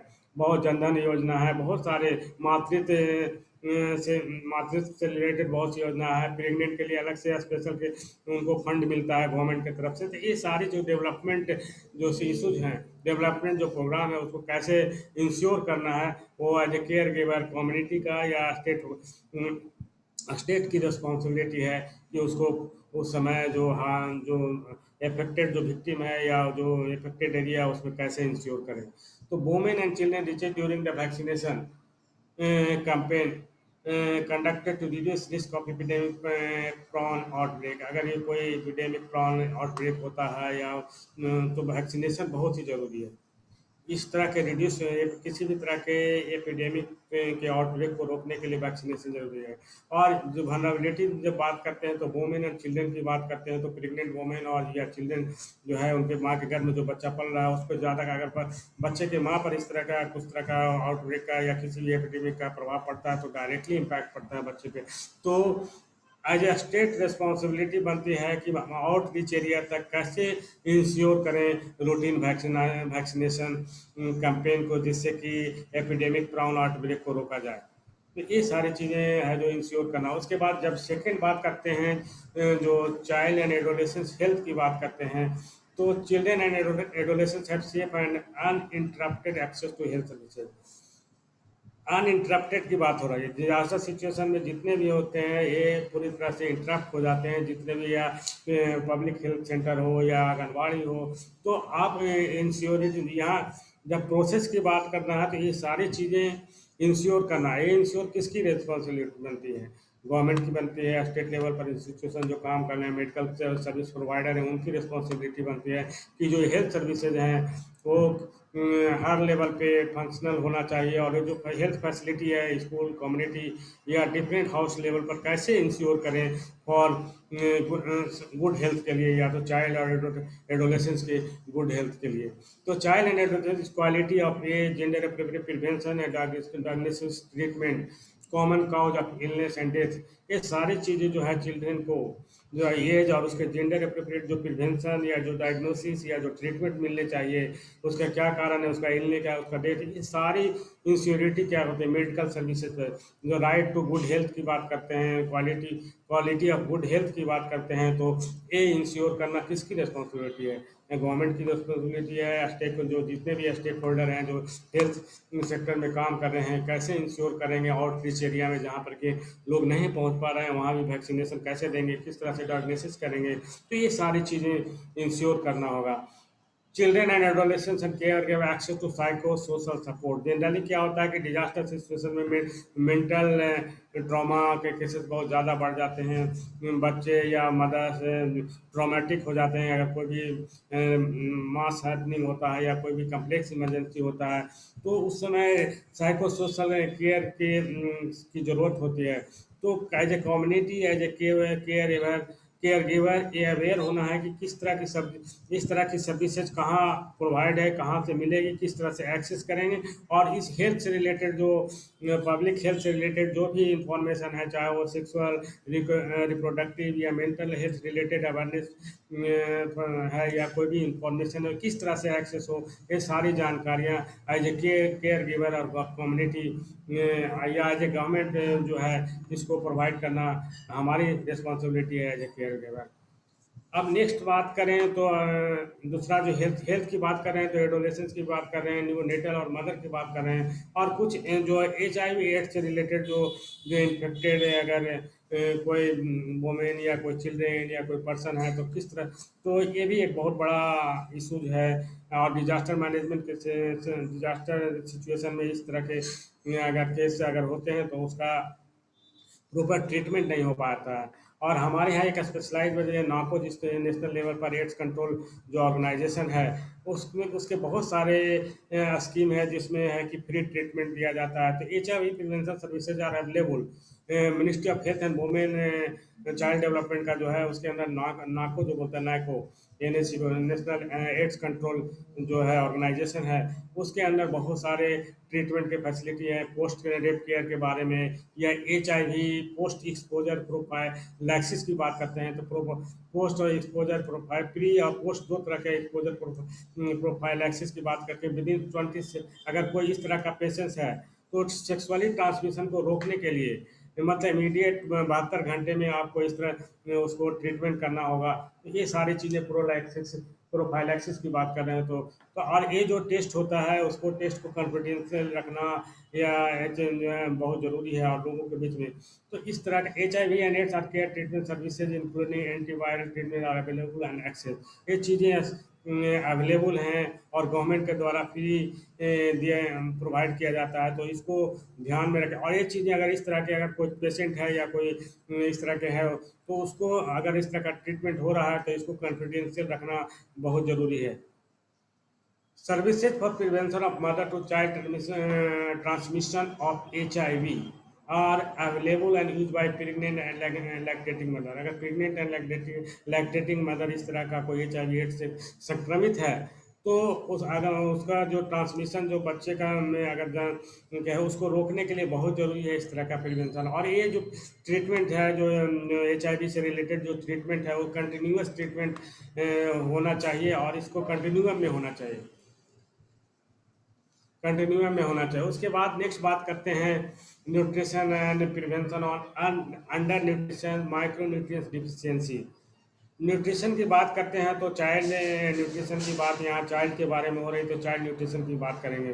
तो अगर किसी तरह का न्यूट्रिशियस फूड या लैक ऑफ प्रॉपर जो मील मिलना चाहिए, मिड डे मील की बात करते हैं या विटामिन की बात करते हैं, इसकी कमी से जो बच्चे पर इम्पैक्ट हेल्थ पे इम्पैक्ट पड़ता है। चूँकि प्रॉपर सप्लाई नहीं हो पाता है डिजास्टर की सिचुएशन में। अगर बात करें तो जो फूड सप्लाई हो या कोई जो विटामिन हो या मिड डे मील की बात करें पूरी तरह से नहीं मिल पाते। खासकर अगर कोविड-19 की सिचुएशन में बात देखें तो बहुत सारे स्कूल बंद हैं और स्कूल बंद होने के कारण बच्चे को मिड डे मील नहीं मिल पा रहा है। तो जो न्यूट्रिशियस फूड बच्चे को मिल रहा है उससे कहीं नहीं उस पर हेल्थ पे प्रभाव करेगा। तो इस तरह से देखिए कोई भी डिजास्टर से तो caregiver of the children age 0 to 23 month, 0 to 23 month के जो बच्चे हैं उनके जो केयर गिवर हैं उनको है जो इंश्योर करना होगा कि जो है इन्फेंट या यंग चाइल्ड फीडिंग की जो बात कर रहे हैं उसको कंपलसरी जो कम्प्लीमेंट्री फीडिंग है और जो उसको सपोर्ट किस तरह से मिले बच्चे को, उसके लिए केयर गिवर की रिस्पॉन्सिबिलिटी बनती है कि उसको इंश्योर करे। तो ये बहुत ही ज़रूरी है बच्चे के ग्रोथ और बच्चे के डेवलपमेंट के लिए। 0 to 23 अगर चिल्ड्रन की एज 0 to 59 मंथ की बात करें तो कुछ इम्प्रूव न्यूट्रिशनल इंटेक लेना शुरू कर देता है। तो ये जो अप्रोप्रिएट न्यूट्रिशन रिच डाइट जरूरी है, वहाँ पे माइक्रो न्यूट्रिएंट सप्लीमेंट जरूरी है, होम फोर्टिफिकेशन जरूरी है, फूड और डिवर्मिंग पैरालाइसिस, ये सारी सुविधाएं जो है 0 to 59 मंथ के बच्चे को जो है उसके केयर गिवर की रिस्पॉन्सिबिलिटी बनती है कि ये जो इनटेक है उसको कैसे इंश्योर करें। तो ये जनरली डिजास्टर सिचुएशन में ये सारी चीज़ें अगर आंगनबाड़ी ठीक से नहीं काम कर रही है, पब्लिक हेल्थ सेंटर ठीक से नहीं काम कर रही है तो इसका डायरेक्ट इम्पैक्ट बच्चे पे पड़ता है। चिल्ड्रेन इन मिडिल और चाइल्डहुड की बात करें तो 5 to 9 ईयर एज के बच्चे की बात कर रहे हैं। बच्चा तो उस समय बच्चे का ब्रेन डेवलपमेंट ओवरऑल ग्रोथ की बात करते हैं, बच्चा स्कूल जाना शुरू कर देता है। तो community and school based package intervention बहुत ज़रूरी है उस समय। और minimum iron supplementation, deworming, paralysis, nutrition, education, counselling and support की जरूरत पड़ती है मिडिल एज के बच्चे को। और ये सब जो पैकेज है, ये सब जो गवर्नमेंट के लेवल पर डिफरेंट डेवलपमेंट प्रोग्राम में चल रहे हैं और इस तरह के पैकेजेस दिए जा रहे हैं, तो किस तरह से इंश्योर करना है और कहाँ पे ये सुविधाएं उपलब्ध है और इससे रिलेटेड जो इन्फॉर्मेशन है कैसे इंश्योर करेंगे। एज ए केयर गिवर की रिस्पॉन्सिबिलिटी बनती है कि ये सुविधाएं, ये चीज़ है जो इंश्योर करे, और ख़ास करके डिजास्टर सिचुएशन में इस पर ज़्यादा, इस पर मोर केयर की ज़रूरत है। नेक्स्ट स्लाइड में हम बात करके प्रेग्नेंट वोमेन और ब्रेस्ट फीडिंग मदर के लिए भी स्पेशल अटेंशन की ज़रूरत है, और उनको जो पैकेज ऑफ इंटरवेंशन, जो न्यूट्रिशियस फूड की चाहिए, जो फूड मिलनी चाहिए, वो पूरी तरह से इंश्योर करना होगा। All children age under 5 in affected area are screen regularly. अगर मान लें कि अफेक्टेड जैसे वेस्टिंग या स्टंटिंग इस तरह का माल न्यूट्रिशन से अफेक्टेड है कोई बच्चा है कोई किसी एरिया में, तो उसको डेली रेगुलरली स्क्रीन होना चाहिए, उसको उस तरह की ट्रीटमेंट की ज़रूरत है ताकि अगर कोई एक्यूट माल न्यूट्रिशन की बात करें, एक्यूट माल न्यूट्रिशन में क्या ज़्यादातर सिम्टम क्या होता है कि या तो बच्चे का वेट लॉस हो जाता है, या ड्राई स्क्रीन हो जाता है, या ब्रिटल थिन एयर के इस तरह के सिम्टम देखने को मिलते हैं, loss of muscle, so brittle nails हो जाते हैं। तो ये जो अगर सिम्टम इस तरह के होते हैं तो बच्चा माल न्यूट्रिशन के कैटेगरी में आता है, और ये जनरली ड्राउट प्रॉन एरिया में ज़्यादा देखा जाता है। यूनिसेफ ने एक स्टडी किया था आंध्रा और कर्नाटका का 15 ईयर 2005 टू 2050 तक का एक स्टडी किया था। उसमें पाया गया था कि अबाउट 29% जो है वेस्टिंग के और 36% है जो स्टंटिंग के से अफेक्टेड थे बच्चे। तो कहीं ना कहीं डिजास्टर जो है बच्चे के हेल्थ पे ज़्यादा इफेक्ट करता है, चूँकि ओवरऑल इम्पैक्ट है जो डिजास्टर का बच्चे के जो फूड सप्लाई पे, शुद्ध वाटर पे, वाटर एंड सैनिटेशन की सुविधाएं, ये सारे इफेक्टेड होते हैं। रूटीन स्कूल जो एजुकेशन है वो पूरी तरह से यहाँ पर होता है। तो कहीं ना कहीं ओवरऑल जो इम्पैक्ट है बच्चे के फिजिकल हेल्थ पे पड़ता है, मेंटल हेल्थ पे पड़ता है, बच्चे के ग्रोथ पे पड़ता है, बच्चे मॉलन्यूट्रिशन के शिकार हो जाते हैं। तो ये इंश्योर करना केयर गिवर की और कम्युनिटी की रिस्पॉन्सिबिलिटी बनती है, और अवेयर होना पड़ेगा कि न्यूट्रिशियस सर्विसेज कहाँ प्रोवाइड की जा रही है, कहाँ मिलेगा या कैसे मिलेगा, ये जानकारी उनको होनी चाहिए। और गवर्नमेंट की भी रिस्पॉन्सिबिलिटी बनती है कि इसको ये जो इन्फॉर्मेशन है वो पब्लिक डोमेन में लोगों के बीच में डिसेमिनेट करे, जिससे कि ज़्यादा से ज़्यादा लोग इससे लाभान्वित हों। नेक्स्ट बात करते हैं जो इशू हो जाता है डिजास्टर सिचुएशन में, तो चाइल्ड प्रोटेक्शन की बात करते हैं। तो चाइल्ड प्रोटेक्शन की बात करते हैं तो चाइल्ड प्रोटेक्शन के लिए इंश्योरिटी अगर इसको अगर कम करना है, चाइल्ड प्रोटेक्शन अगर बच्चे को देना है, तो सिविल रजिस्ट्रेशन सिस्टम जो चाइल्ड बर्थ का जो सिस्टम है वो पूरी तरह से इम्प्लीमेंट होना चाहिए। हर बच्चा का जो बर्थ है बर्थ रजिस्ट्रेशन जरूर होना चाहिए। इसके अलावा अगर कम्युनिटी या फैमिली सिस्टम में ये भी होना चाहिए कि स्ट्रेंथन करना है सिस्टम को, कि अगर मेंटल हेल्थ जो साइको सोशल सर्विस एक्टिविटी है जनरली, उसको भी उस तरह के मैकेनिज्म जहाँ होना बहुत ज़रूरी है। खास करके डिजास्टर सिचुएशन में health due to impact of disaster जो मेंटल हेल्थ इशू है बहुत ज़्यादा बढ़ जाता है। और ख़ास करके कोविड-19 की बात करें तो बहुत सारे बच्चे हैं जो मेंटल हेल्थ के शिकार हैं, बहुत सारे बच्चे हैं जो सुसाइड कर रहे हैं, बहुत सारे बच्चे जो है ऑनलाइन क्लासेस के कारण हमेशा ट्रॉमा और मेंटल किसी बच्चे का अगर पेरेंट्स खो दिया है तो उसका असर mental health life long term में पे इम्पैक्ट पड़ता है। तो ये सारी चीज़ें जो है चाइल्ड प्रोटेक्शन से रिलेटेड जो है उसको क्या क्या उसको मॉनिटरिंग करना है, उसको आइडेंटिफाई करना है, और उसको किस तरह से इसको कम करने के लिए स्ट्रेंथन करना है मैकेनिज्म को। तो काउज ऑफ चाइल्ड सेपरेशन और आइडेंटिफाई, अगर बच्चा अपने फैमिली से अलग हो गया है तो उसका काउज क्या है, किस तरह से, और किस तरह से जो इस तरह के जो सेपरेशन है उसको कैसे प्रिवेंट किया जाए। तो our responsibility as caregiver community की रिस्पॉन्सिबिलिटी है कि कैसे इसको आइडेंटिफाई करें, कैसे इसको फिर से मेन स्ट्रीम में इसको लाएं, जिससे कि बच्चा अपने आप को ग्रो कर सके और डेवलप कर सके। उसके अलावा जो अनएकम्पनीड या सेपरेटेड चाइल्ड है उसको आइडेंटिफाई करना है, उसको फैमिली बेस्ड केयर की आवश्यकता पड़ती है। Suitable safe alternative care arrangement की व्यवस्था करनी पड़ेगी as a caregiver. As a caregiver. तो जो अनरजिस्टर्ड और सेपरेटेड चाइल्ड है उसको रजिस्टर करना है, सेपली रीयूनिफाइड करना है और उस तरह का।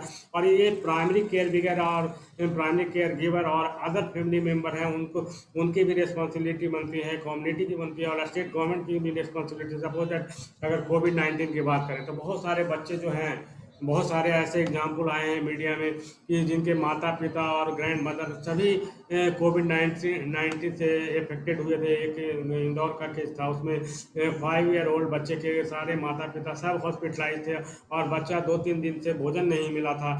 तो वहाँ पे फिर चाइल्ड लाइन कम्युनिटी ने इनिशिएटिव लेकर उसको चाइल्ड लाइन पे फ़ोन करके फिर बच्चे को सारी सुविधाएं प्रोवाइड की गई और प्रॉपर प्रोटेक्शन दिया गया। तो कहीं ना कहीं जो है कम्युनिटी का रोल बहुत ज़्यादा इंपॉर्टेंट हो जाता है चाइल्ड प्रोटेक्शन। और ये चाइल्ड प्रोटेक्शन की बात करें तो खास करके इस कोविड-19 में है, जो बहुत सारे बच्चे हैं जो रीइंफोर्स हैं चाइल्ड लेबर के रूप में काम करने के लिए।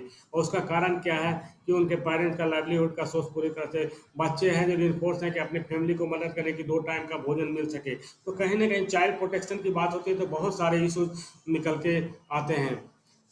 अब बात करेंगे, नेक्स्ट बात करें चाइल्ड प्रोटेक्शन इन माइंस की बात करें तो चाइल्ड प्रोटेक्शन इन माइंस बहुत सारे बच्चे को माइंस जो होते हैं उसमें रिक्रूट किया जाता है। तो उसको आइडेंटिफाई करना है, उसको कैसे रोकना है, उसको एड्रेस करना है, ये किसकी रिस्पॉन्सिबिलिटी। ये सारे हमारे यहाँ हर लेवल पर इसके सिस्टम हैं।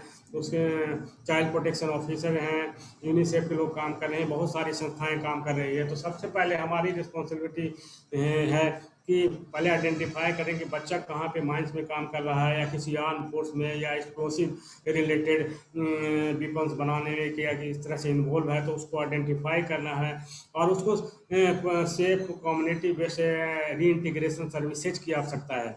तो ये सारी चीज़ें रिस्पॉन्सिबिलिटी जो है जब प्रोसेस की बात करते हैं तो आपको आइडेंटिफाई करना है कि इसके लिए कौन सा मिनिस्ट्री काम करता है, इसके कौन सा डिपार्टमेंट, इसके लिए कौन से किस लेवल पर क्या सुविधाएं हैं, ये सारे इंश्योर करना एज ए फैमिली मेम्बर या एज ए केयर गिवर हमारी रिस्पॉन्सिबिलिटी बनती है कि चाइल्ड को ज़्यादा से ज़्यादा प्रोटेक्शन दे सकें। Formal and informal inquiry surveillance system को स्ट्रेंथन करना होगा और उसमें है जो प्रायोरिटी सेटिंग मैकेनिज्म जिसमें mind action intervention, child focus, victim assistance जो हैं उनको किस तरह का असिस्टेंस चाहिए बच्चे को जो माइंस में काम कर रहे हैं, तो उसको चाइल्ड फोकस होना चाहिए। तो ये सारी चीज़ें आपको इंश्योर करना है। Access to safe accessible child gender sensitive reporting channel होना चाहिए डिफरेंट लेवल पर। वो जो चैनल है इसका वो पूरी तरह से इंश्योर होना चाहिए। अब बात करते हैं फॉर्मल और नॉन फॉर्मल एजुकेशन की बात करते हैं, जो कि जनरली डिजास्टर सिचुएशन में एजुकेशन, अभी कोविड-19 की बात करें तो पिछले 1 साल से हम लोग ऑनलाइन क्लासेज में एजुकेशन पूरी तरह से डिस्टर्ब है। और बहुत सारे लेवल अर्बन की बात करें या जो ग्रामीण लेवल की बात करें तो बच्चे पूरी तरह से स्कूल नहीं जा पा रहे हैं, क्योंकि अब कुछ स्टेट गवर्नमेंट ने इनिशिएटिव लिया है कि वो स्कूल खोलने के लिए 1 जून से या फिर से शुरू करने वाले हैं। लेकिन अभी भी जैसे फॉर्मल और नॉन फॉर्मल एजुकेशन जो बच्चे को मिलनी चाहिए स्किल बेस्ड, उसको इंश्योर करना हमारी रिस्पॉन्सिबिलिटी है। Preventive measure are taken to learning environment are safe and accessible. अगर जो बच्चा अगर इसको एजुकेशन जा रहा है तो उसको जो लर्निंग इन्वायरमेंट है पूरी तरह से सेफ होना चाहिए, सुरक्षित होना चाहिए। वहाँ पर किसी तरह का इस तरह का फ्री वो होना चाहिए, फ्री सेक्सुअल हरासमेंट के एबूज या वायलेंस की तरह का इस तरह का कोई उसमें वहाँ थ्रेट नहीं होना चाहिए। तो एक सेफ रेजिलिएंट इन्वायरमेंट बहुत ज़रूरी है और ये responsibility as a caregiver हमारी बनती है, चूँकि हम भी एक केयर गिवर हैं, हमारी कम्युनिटी केयर गिवर है, गवर्नमेंट स्टेट गवर्नमेंट की रिस्पॉन्सिबिलिटी है। तो ये सारी चीज़ें और ये डिजास्टर सिचुएशन में ये सारी चीज़ें हैं जो पूरी तरह से डिसरप्ट हो जाती है, जिसके कारण जो हर तरह के इशू क्रिएट हो जाते हैं। कंटिन्यूटी ऑफ लर्निंग की बात कर रहे हैं तो अभी इस कोविड-19 में कंटिन्यूटी ऑफ एजुकेशन की बात करने जा रहे हैं। तो चाइल्ड को इंश्योर करना है स्पेसिफिक अटेंशन टू गर्ल्स जो डिजेबल चिल्ड्रेन हैं या रिफ्यूजी हैं या डिस्प्लेस चिल्ड्रेन हैं या मार्जिनलाइज्ड चिल्ड्रेन हैं, उसको किस तरह से उसके जो कंटिन्यूटी ऑफ एजुकेशन जो अभी इस कोविड-19 सिचुएशन में पूरी तरह से नहीं हो पा रहा है उसको कैसे इंश्योर करना है। उसमें बहुत सारे गवर्नमेंट के गाइडलाइन हैं, बहुत सारे स्टेक होल्डर काम कर रहे हैं। तो इसको इंश्योर करना हमारी रिस्पॉन्सिबिलिटी है और एज ए स्टेक होल्डर जो जितनी भी संस्थाएं उसमें काम कर रही है, चाहे मिनिस्ट्री हो या डिपार्टमेंट हो या NGO हो, सबको एक साथ कर कोऑर्डिनेशन कर इसको इंश्योर करना ज़रूरी है। एक अदर इशू जो वाटर एंड सैनिटेशन का एंड हाइजीन के प्रैक्टिस है, इसको आज के समय में बहुत ही इंपॉर्टेंट है जो कोविड-19 के सिचुएशन में, जो कि हाइजीन प्रैक्टिसेस की बात की जा रही है, तो बिहेवियर चेंज की बात की जा रही है। तो क्वालिटी ऑफ ड्रिंकिंग वाटर और जो प्रैक्टिसेज हैं हाइजीन और वाटर एंड सैनिटेशन से रिलेटेड जितने भी प्रैक्टिसेज हैं उसके बारे में भी जो क्वांटिटी ऑफ वाटर जो मिलना चाहिए मिनिमम सर्वाइवल के लिए 7.5 लीटर जो है उसको इंश्योर करना, या 15 लीटर पर पर्सन जो WHO और नेशनल स्टैंडर्ड है उसके क्वालिटी ऑफ वाटर का, उसके हिसाब से वो मिलना चाहिए हर को। और ये जनरली क्या होता है कि अभी जो वाटर सैनिटेशन की बात करते हैं तो अभी भी मैं बहुत जगह जो कि ओपन डेफिकेशन की बात करें तो पूरे आंध्रा में या चाहे कहीं भी जाके कहीं किसी भी स्टेट में गाँव में जाते हैं तो अभी भी ओपन डेफिकेशन ज़्यादा हो रहा है। तो आपको जो ओपन डेफिकेशन का प्रैक्टिसेज है जिसका कारण कि डिजीज आउटब्रेक होने का खतरा ज़्यादा बढ़ जाता है, उसको रोकना वो भी बहुत ज़रूरी है और उसको एज ए कम्युनिटी लोगों को अवेयर करना हमारी रिस्पॉन्सिबिलिटी है। मैक्सिमम रेशियो 20 पीपल पर फंक्शनिंग शेयर टॉयलेट जो गवर्नमेंट का डिपेंड जो है 20 पीपल पर फंक्शनिंग शेयर टॉयलेट का होना बहुत ज़रूरी है। ये सब जो इंडिकेटर हैं जो ये WHO को गाइडलाइन के अनुसार या यूनिसेफ के गाइडलाइन के अनुसार जो ये प्रैक्टिसेज है ये इसको इंश्योर करना होगा। सेपरेट टॉयलेट होना चाहिए, वोमेन मेन के लिए अलग होना चाहिए, प्रॉपर लॉकिंग की सिस्टम होनी चाहिए, चाइल्ड फ्रेंडली फीचर उसमें होना चाहिए जिससे कि चाइल्ड है जो उसको अच्छी तरह से यूज करे, हैंड वॉशिंग की सुविधाएं होनी चाहिए, और डिजेबल पर्सन है तो उसके लिए अलग तरह का टॉयलेट जो होता है उसकी फैसिलिटी होनी चाहिए। तो ये सारी चीज़ें आपको ध्यान देना होगा, इंश्योर करना होगा। इसके अलावा जो sanitation joint monitoring programme standard जो बनाया गया है WHO का, उसके अनुसार सैनिटेशन की जो लिमिटेशन सर्विसेज किस लेवल का होना चाहिए वो जो स्टैंडर्ड दिया है उसको इंश्योर करना होगा। इसके अलावा जो वाटर वेस्ट मैनेजमेंट की बात करते हैं, मेनली एक्सक्रीटा की बात करें तो उसको सेफली कैसे कंटेन करें, कलेक्टेड करें, उसको कैसे ट्रांसपोर्ट करें, किस तरह से उसको ट्रीटेड और डिस्पोज किया जाए, इसको भी इंश्योर करना है for safety of public health के लिए बहुत ज़रूरी है। तो इस तरह का जो हाइजीन प्रैक्टिसेज हैं वो इंश्योर करना होगा हर लेवल पर, तभी हम बच्चों को या कम्युनिटी लेवल के लोगों को सुरक्षित रख सकते हैं डिफरेंट तरह के डिजीज से। इसमें हैंड वॉशिंग फैसिलिटी भी देना है, नेसेसरी हाइजीन आइटम है जो बच्चे को इजीली एक्सेसिबल होना चाहिए, चाइल्ड फ्रेंडली फैसिलिटी जो होनी चाहिए। इसके लिए अवेयरनेस बहुत बड़ा इंपॉर्टेंट है। ये अवेयरनेस के कारण अवेयरनेस बहुत ज़रूरी है। अवेयरनेस जो पब्लिक हेल्थ रिस्क जो है उसको ध्यान में रखते हुए अवेयरनेस वाटर सैनिटेशन से रिलेटेड या हाइजीन से रिलेटेड जो अवेयरनेस प्रोग्राम है उसको अब ज़्यादा से ज़्यादा लोगों के बीच में डिसमिनेट करना होगा। और खास करके कोविड-19 में जो हम लोग डूज एंड डोंट्स जो पहले क्लास में पढ़े थे कि इस चेन को रोकने के लिए कैसे अवेयरनेस की ज़रूरत है, हैंड वॉशिंग की, सोशल डिस्टेंसिंग की, होम क्वारंटाइन की, बच्चे को सुरक्षित रखने के लिए सोशल डिस्टेंसिंग कैसे मेंटेन करना चाहिए, ये सारी चीज़ें जो हाइजीन प्रैक्टिस है उसको भी इंश्योर करना हमारी केयर गिवर की रिस्पॉन्सिबिलिटी है या स्टेट की रिस्पॉन्सिबिलिटी की इंश्योर करें। सोशल प्रोटेक्शन इशूज भी बहुत ज़्यादा इम्पोर्टेंट, जनरली जो ह्यूमैनिटेरियन क्राइसिस होता है तो जो सोशल प्रोटेक्शन की बात करते हैं वोमेन एंड गर्ल्स चाइल्ड खास करके ज़्यादा जो फेस करते हैं, खासकर कैश ट्रांसफ़र की बात करें तो उस तरह की सुविधाएं जो पूरी तरह से डिस्टर्ब होती है। तो scale up social transfer programme जितने भी चल रहे हैं सोशल से रिलेटेड या सोशल एक्सक्लूजन से रिस्क को कम करने के लिए उसको इंश्योर करना बहुत ही ज़रूरी है। उसके बाद gender equality and empowerment of girl and women की बात करें तो जेंडर की बात करें तो ऑर्गेनाइजेशन जो काम कर रहे हैं एडोलेसेंस गर्ल्स के लिए या वोमेन राइट के लिए उसको ज़्यादा उनको ध्यान देना हो कि ज़्यादा से ज़्यादा जो प्रोग्राम डिज़ाइन कर रहे हैं या जो डिलीवरी और मॉनिटरिंग मैकेनिज्म में कैसे ज़्यादा से ज़्यादा गर्ल्स चाइल्ड को या वोमेन को उसमें इन्वॉल्व करें, उनका पार्टिसिपेशन बहुत ज़्यादा ज़रूरी है। जैसे हम पिक्चर में देख रहे हैं कि अगर किसी तरह का डिजास्टर मैनेजमेंट प्लान बन रहा हो या इक्विटेबल जो रिप्रेजेंटेशन की बात कर पार्टिसिपेशन की बात करते हैं तो उनको बच्ची है गर्ल्स को भी ज़्यादा, वोमेन इसको ज़्यादा उनका पार्टिसिपेशन बहुत ज़्यादा, उनका रिप्रेजेंटेशन बहुत ज़रूरी है। तो ये चीज़ें इंश्योर करना, men and boys are mobilise to support promote gender equality. Men और बॉयज को जो है उनको भी चाहिए मोबिलाइज में प्रमोट जेंडर इक्वलिटी को प्रमोट करने में और right and engagement of women and girls is also very important to take more care during disaster situation, also very important। तो प्री डिजास्टर फेज में भी इस तरह का कि किस तरह से इनको इन्वॉल्व करें, किस तरह से इसका पार्टिसिपेशन करें, ये सारी चीज़ें आपको इंश्योर करना होगा। अब बात करते हैं inclusion of person with disability. जो डिजेबल चिल्ड्रेन है या जिन्हें डिजेबल जो लोग हैं उसको किस तरह से अलग इंक्लूजन ऑफ किस तरह की फैसिलिटी मिलनी चाहिए, तो उसको आइडेंटिफाई करना, उसके क्या नीड्स हैं, उसको सिचुएशन एनालिसिस करते हुए उसको क्या क्या सुविधाएं मिलनी चाहिए, उसको भी इंश्योर करना बहुत ज़रूरी है। तो accessibility of communication and information for children with disability is incorporated. Communication और इंफॉर्मेशन है जो डिजेबल चिल्ड्रेन है उसके बीच कैसे इनकॉर्पोरेट करें और कैसे इजीली एक्सेसिबल बनाएं, वो हमारी रिस्पॉन्सिबिलिटी है। और उस मैकेनिज्म को कैसे स्ट्रेंथन करें जिससे कि डिजेबल चिल्ड्रेन को सारी सुविधाएं मिल सके। Physical accessibility for children with disable is included in planning and design of humanitarian services and facility.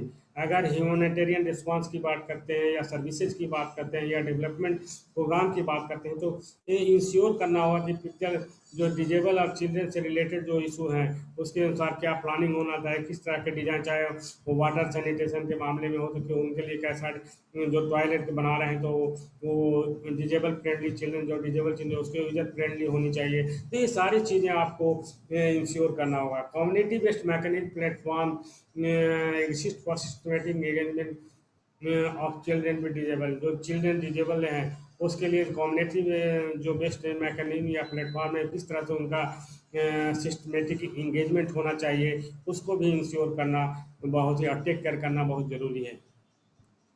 Yearly childhood की बात, डेवलपमेंट की बात करते हैं तो यूथ की बात करते हैं। अभी प्रीवियस क्लास में डॉक्टर बालू ने बहुत अच्छी तरह से कि किस तरह से यूथ को इंगेजमेंट बहुत ज़रूरी है और किस तरह से डीआरआर एक्टिविटी में अगर यूथ अगर इंगेज हो रहे हैं तो एक चेंज एजेंट का काम कर रहे हैं।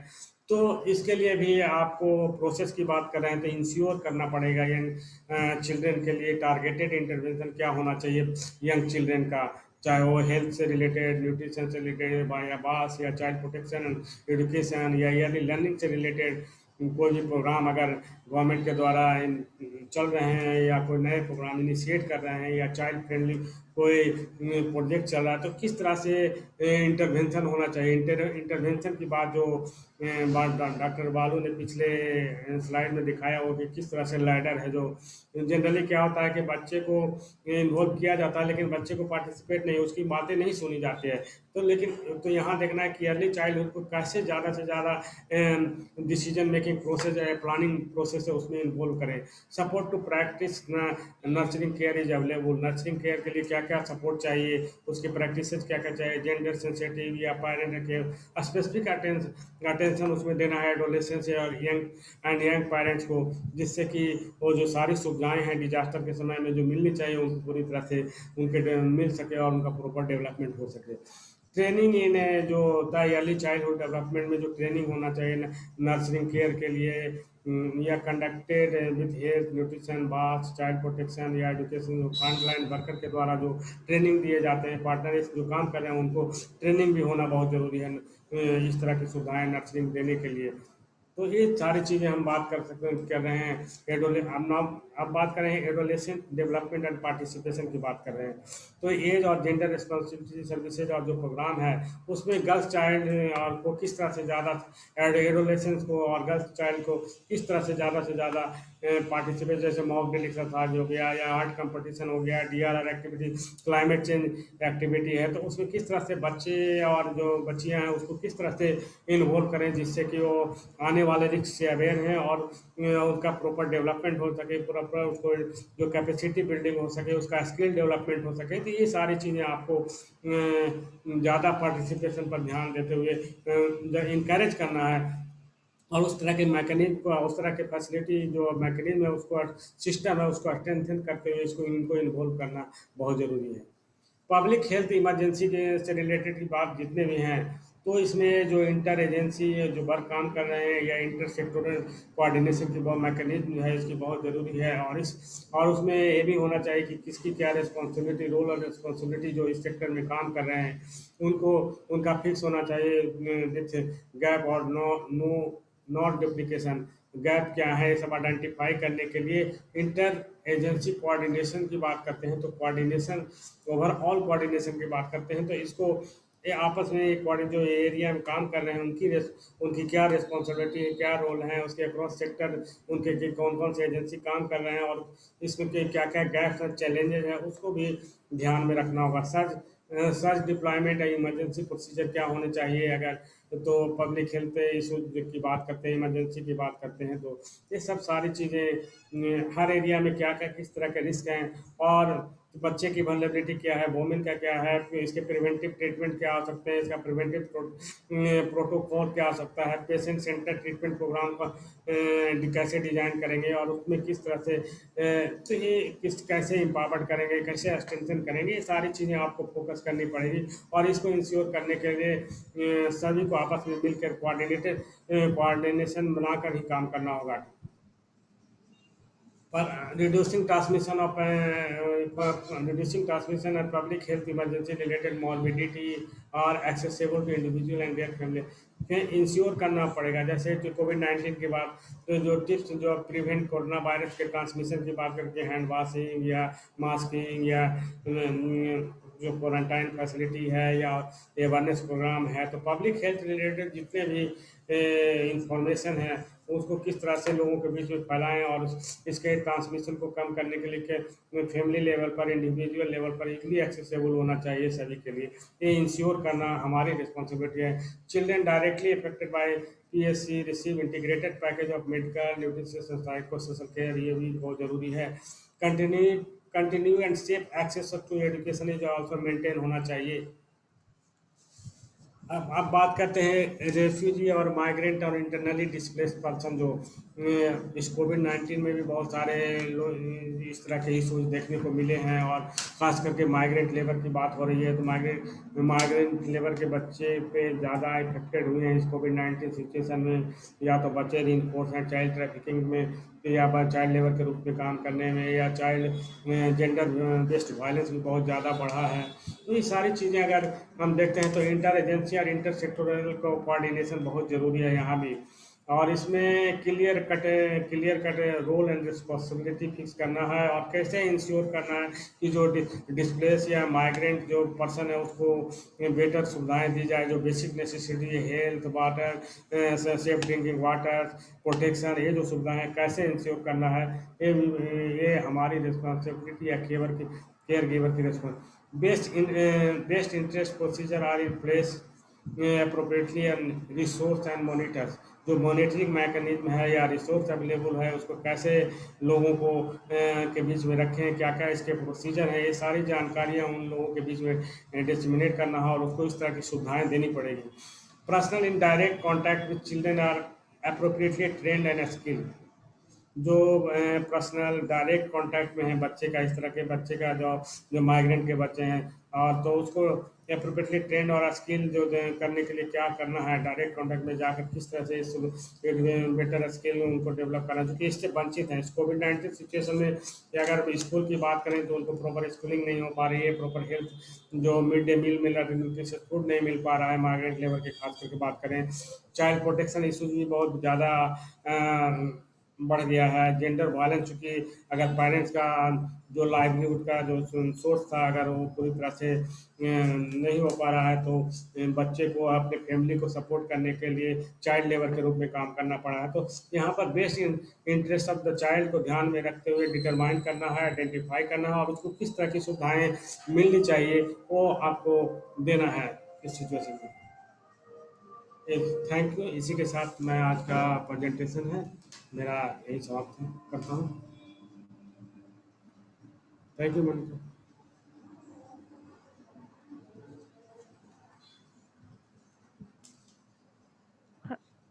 Thank you very much, sir.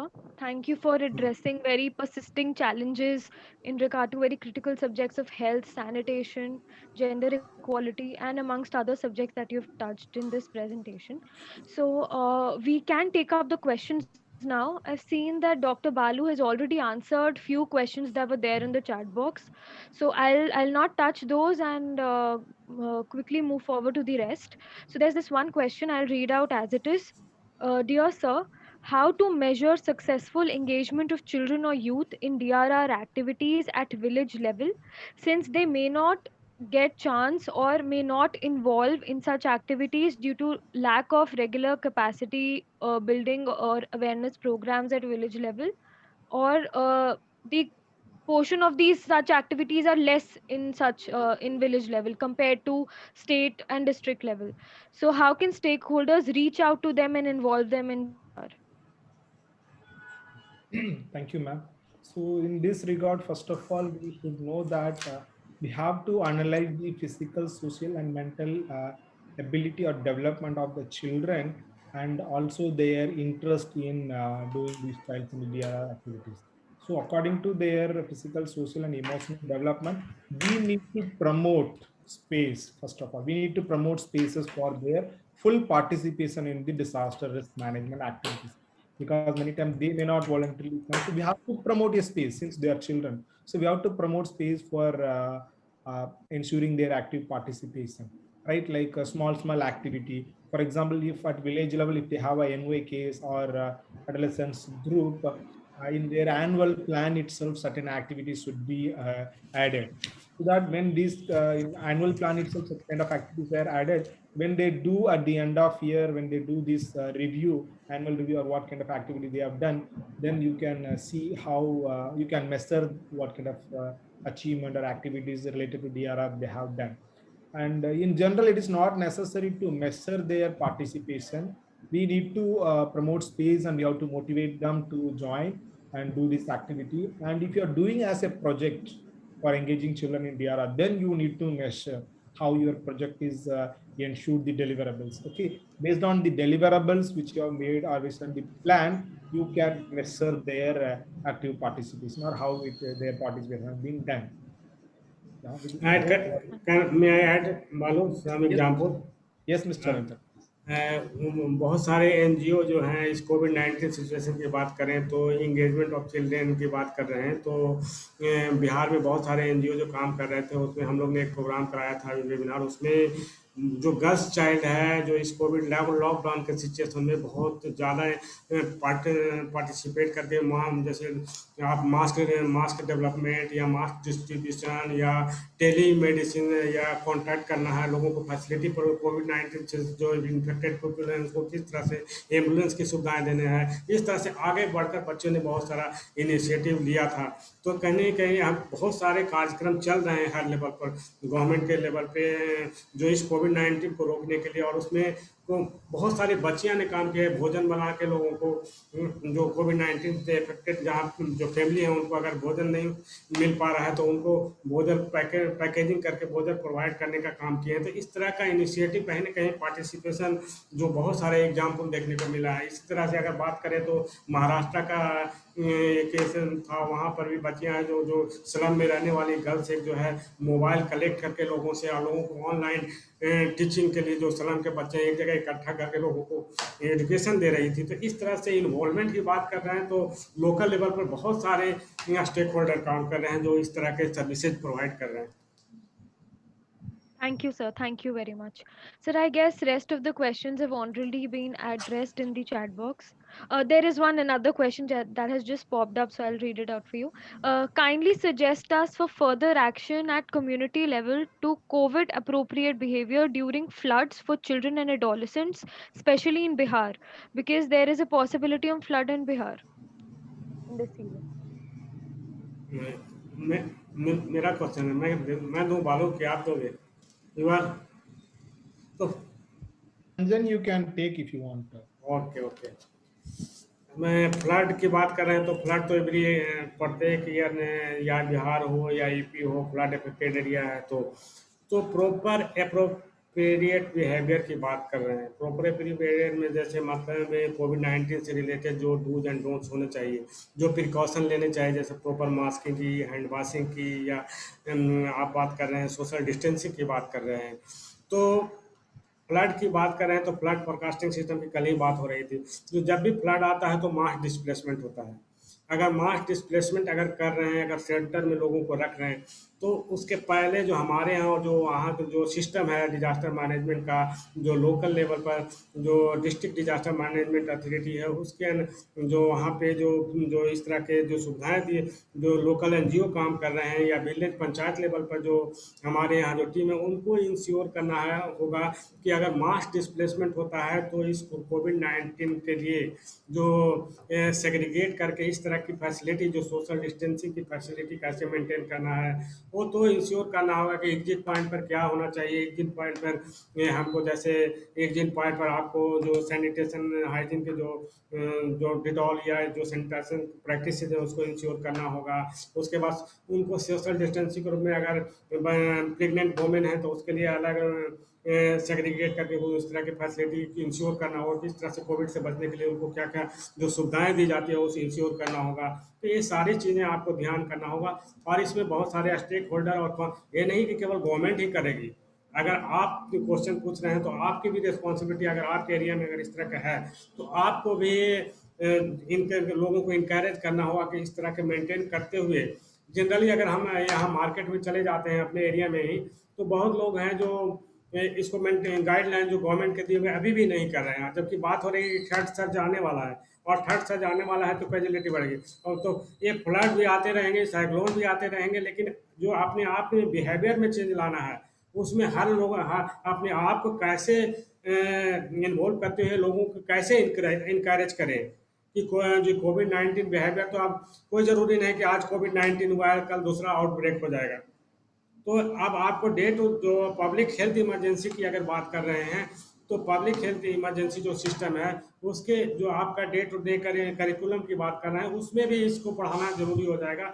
School level पर हो या कम्युनिटी लेवल पर हो या अवेयरनेस प्रोग्राम हो, जैसे आप रेलवे प्लेटफॉर्म पर जैसे कैसे अवेयरनेस के बहुत सारे ऐड आते रहते हैं, तो उसी तरह से कोविड-19 का हर प्लेस पर आपको इस तरह के डिसमिनेशन के जो हैं कोविड-19 से, तो ये सारी चीज़ें सर्विसेज और एक्टिविटी आपको इंक्लूड करते हुए जो मास मीडिया या सोशल मीडिया को यूज करते हुए लोगों को अवेयर करना जरूरी है। और खास करके फ्लड अफेक्टेड एरिया में जो डिस्ट्रिक्ट कलेक्टर है, जो कि इंचार्ज होता है पूरे डिस्ट्रिक्ट का, और उसका वो जो 3 टायर एजेंट जो मैकेनिज्म है, तो वो उसके लेवल पर जो रिलीफ कमिश्नर और जो भी पदाधिकारी हैं, वो सारे को इस तरह की जानकारियां देना होगा और उसको इंश्योर करना होगा कैसे सोशल डिस्टेंसिंग मेंटेन करेंगे, कैसे हाइजीन प्रैक्टिसेस को सोल्व करेंगे, वाटर सैनिटेशन की सुविधाएं कैसे देंगे। मैं काम किया है फ्लड में, मैंने डिस्ट्रिक्ट प्रोजेक्ट ऑफिसर अगर कोसी फ्लड में काम किया, तो मैंने देखा, मैंने खुद भी जब विलेज गया था तो वहाँ ड्रिंकिंग वाटर नहीं मिल पा रहा था, अपना खुद का लेकर गया था वहाँ पे, लेकिन जो वहाँ रह रहे हैं लोग फिर भी वो यदि फोर्स है उस तरह के वाटर लेने के लिए, तो उनकी वल्नरेबिलिटी कितना ज़्यादा है।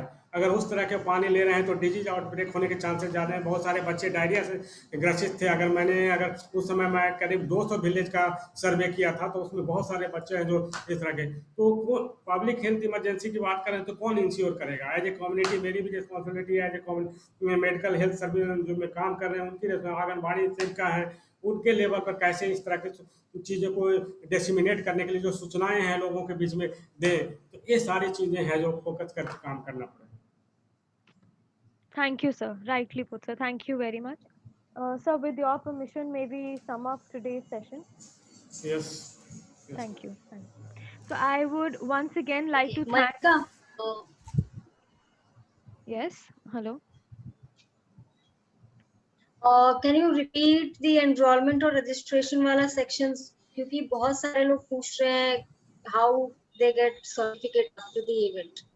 Certificate after the event, we will also share how to download the certificate on the last day. We will do that tomorrow. As far as registration is concerned, we have shared the registration link in the chat box. It is also available in the flyer and brochure. We'll again share it. I'd request Pooja to please share it again in the chat box. You may please refer to that link, and first of all, register yourself, sign up on the website, and then enroll yourself on the concerned program. So there'll be a tabular box where the list of events would be mentioned, and list of the agencies that are organizing it would be mentioned, please refer to the concerned dates and enroll yourself for the concerned program. And whereas the certificate is concerned, we will reach out to that query and address that tomorrow at the end of the program. Thank you. So I would once again like to thank our speakers for their valuable views and for addressing all the questions very patiently. The sessions were very engaging and definitely added value to our existing knowledge on the subjects. I would like to thank the participants who stayed with us till the end, and will also remind the participants to join us tomorrow at the same time, that is 11 a.m., for the last day of the process orientation program, which will deal with some very critical subjects.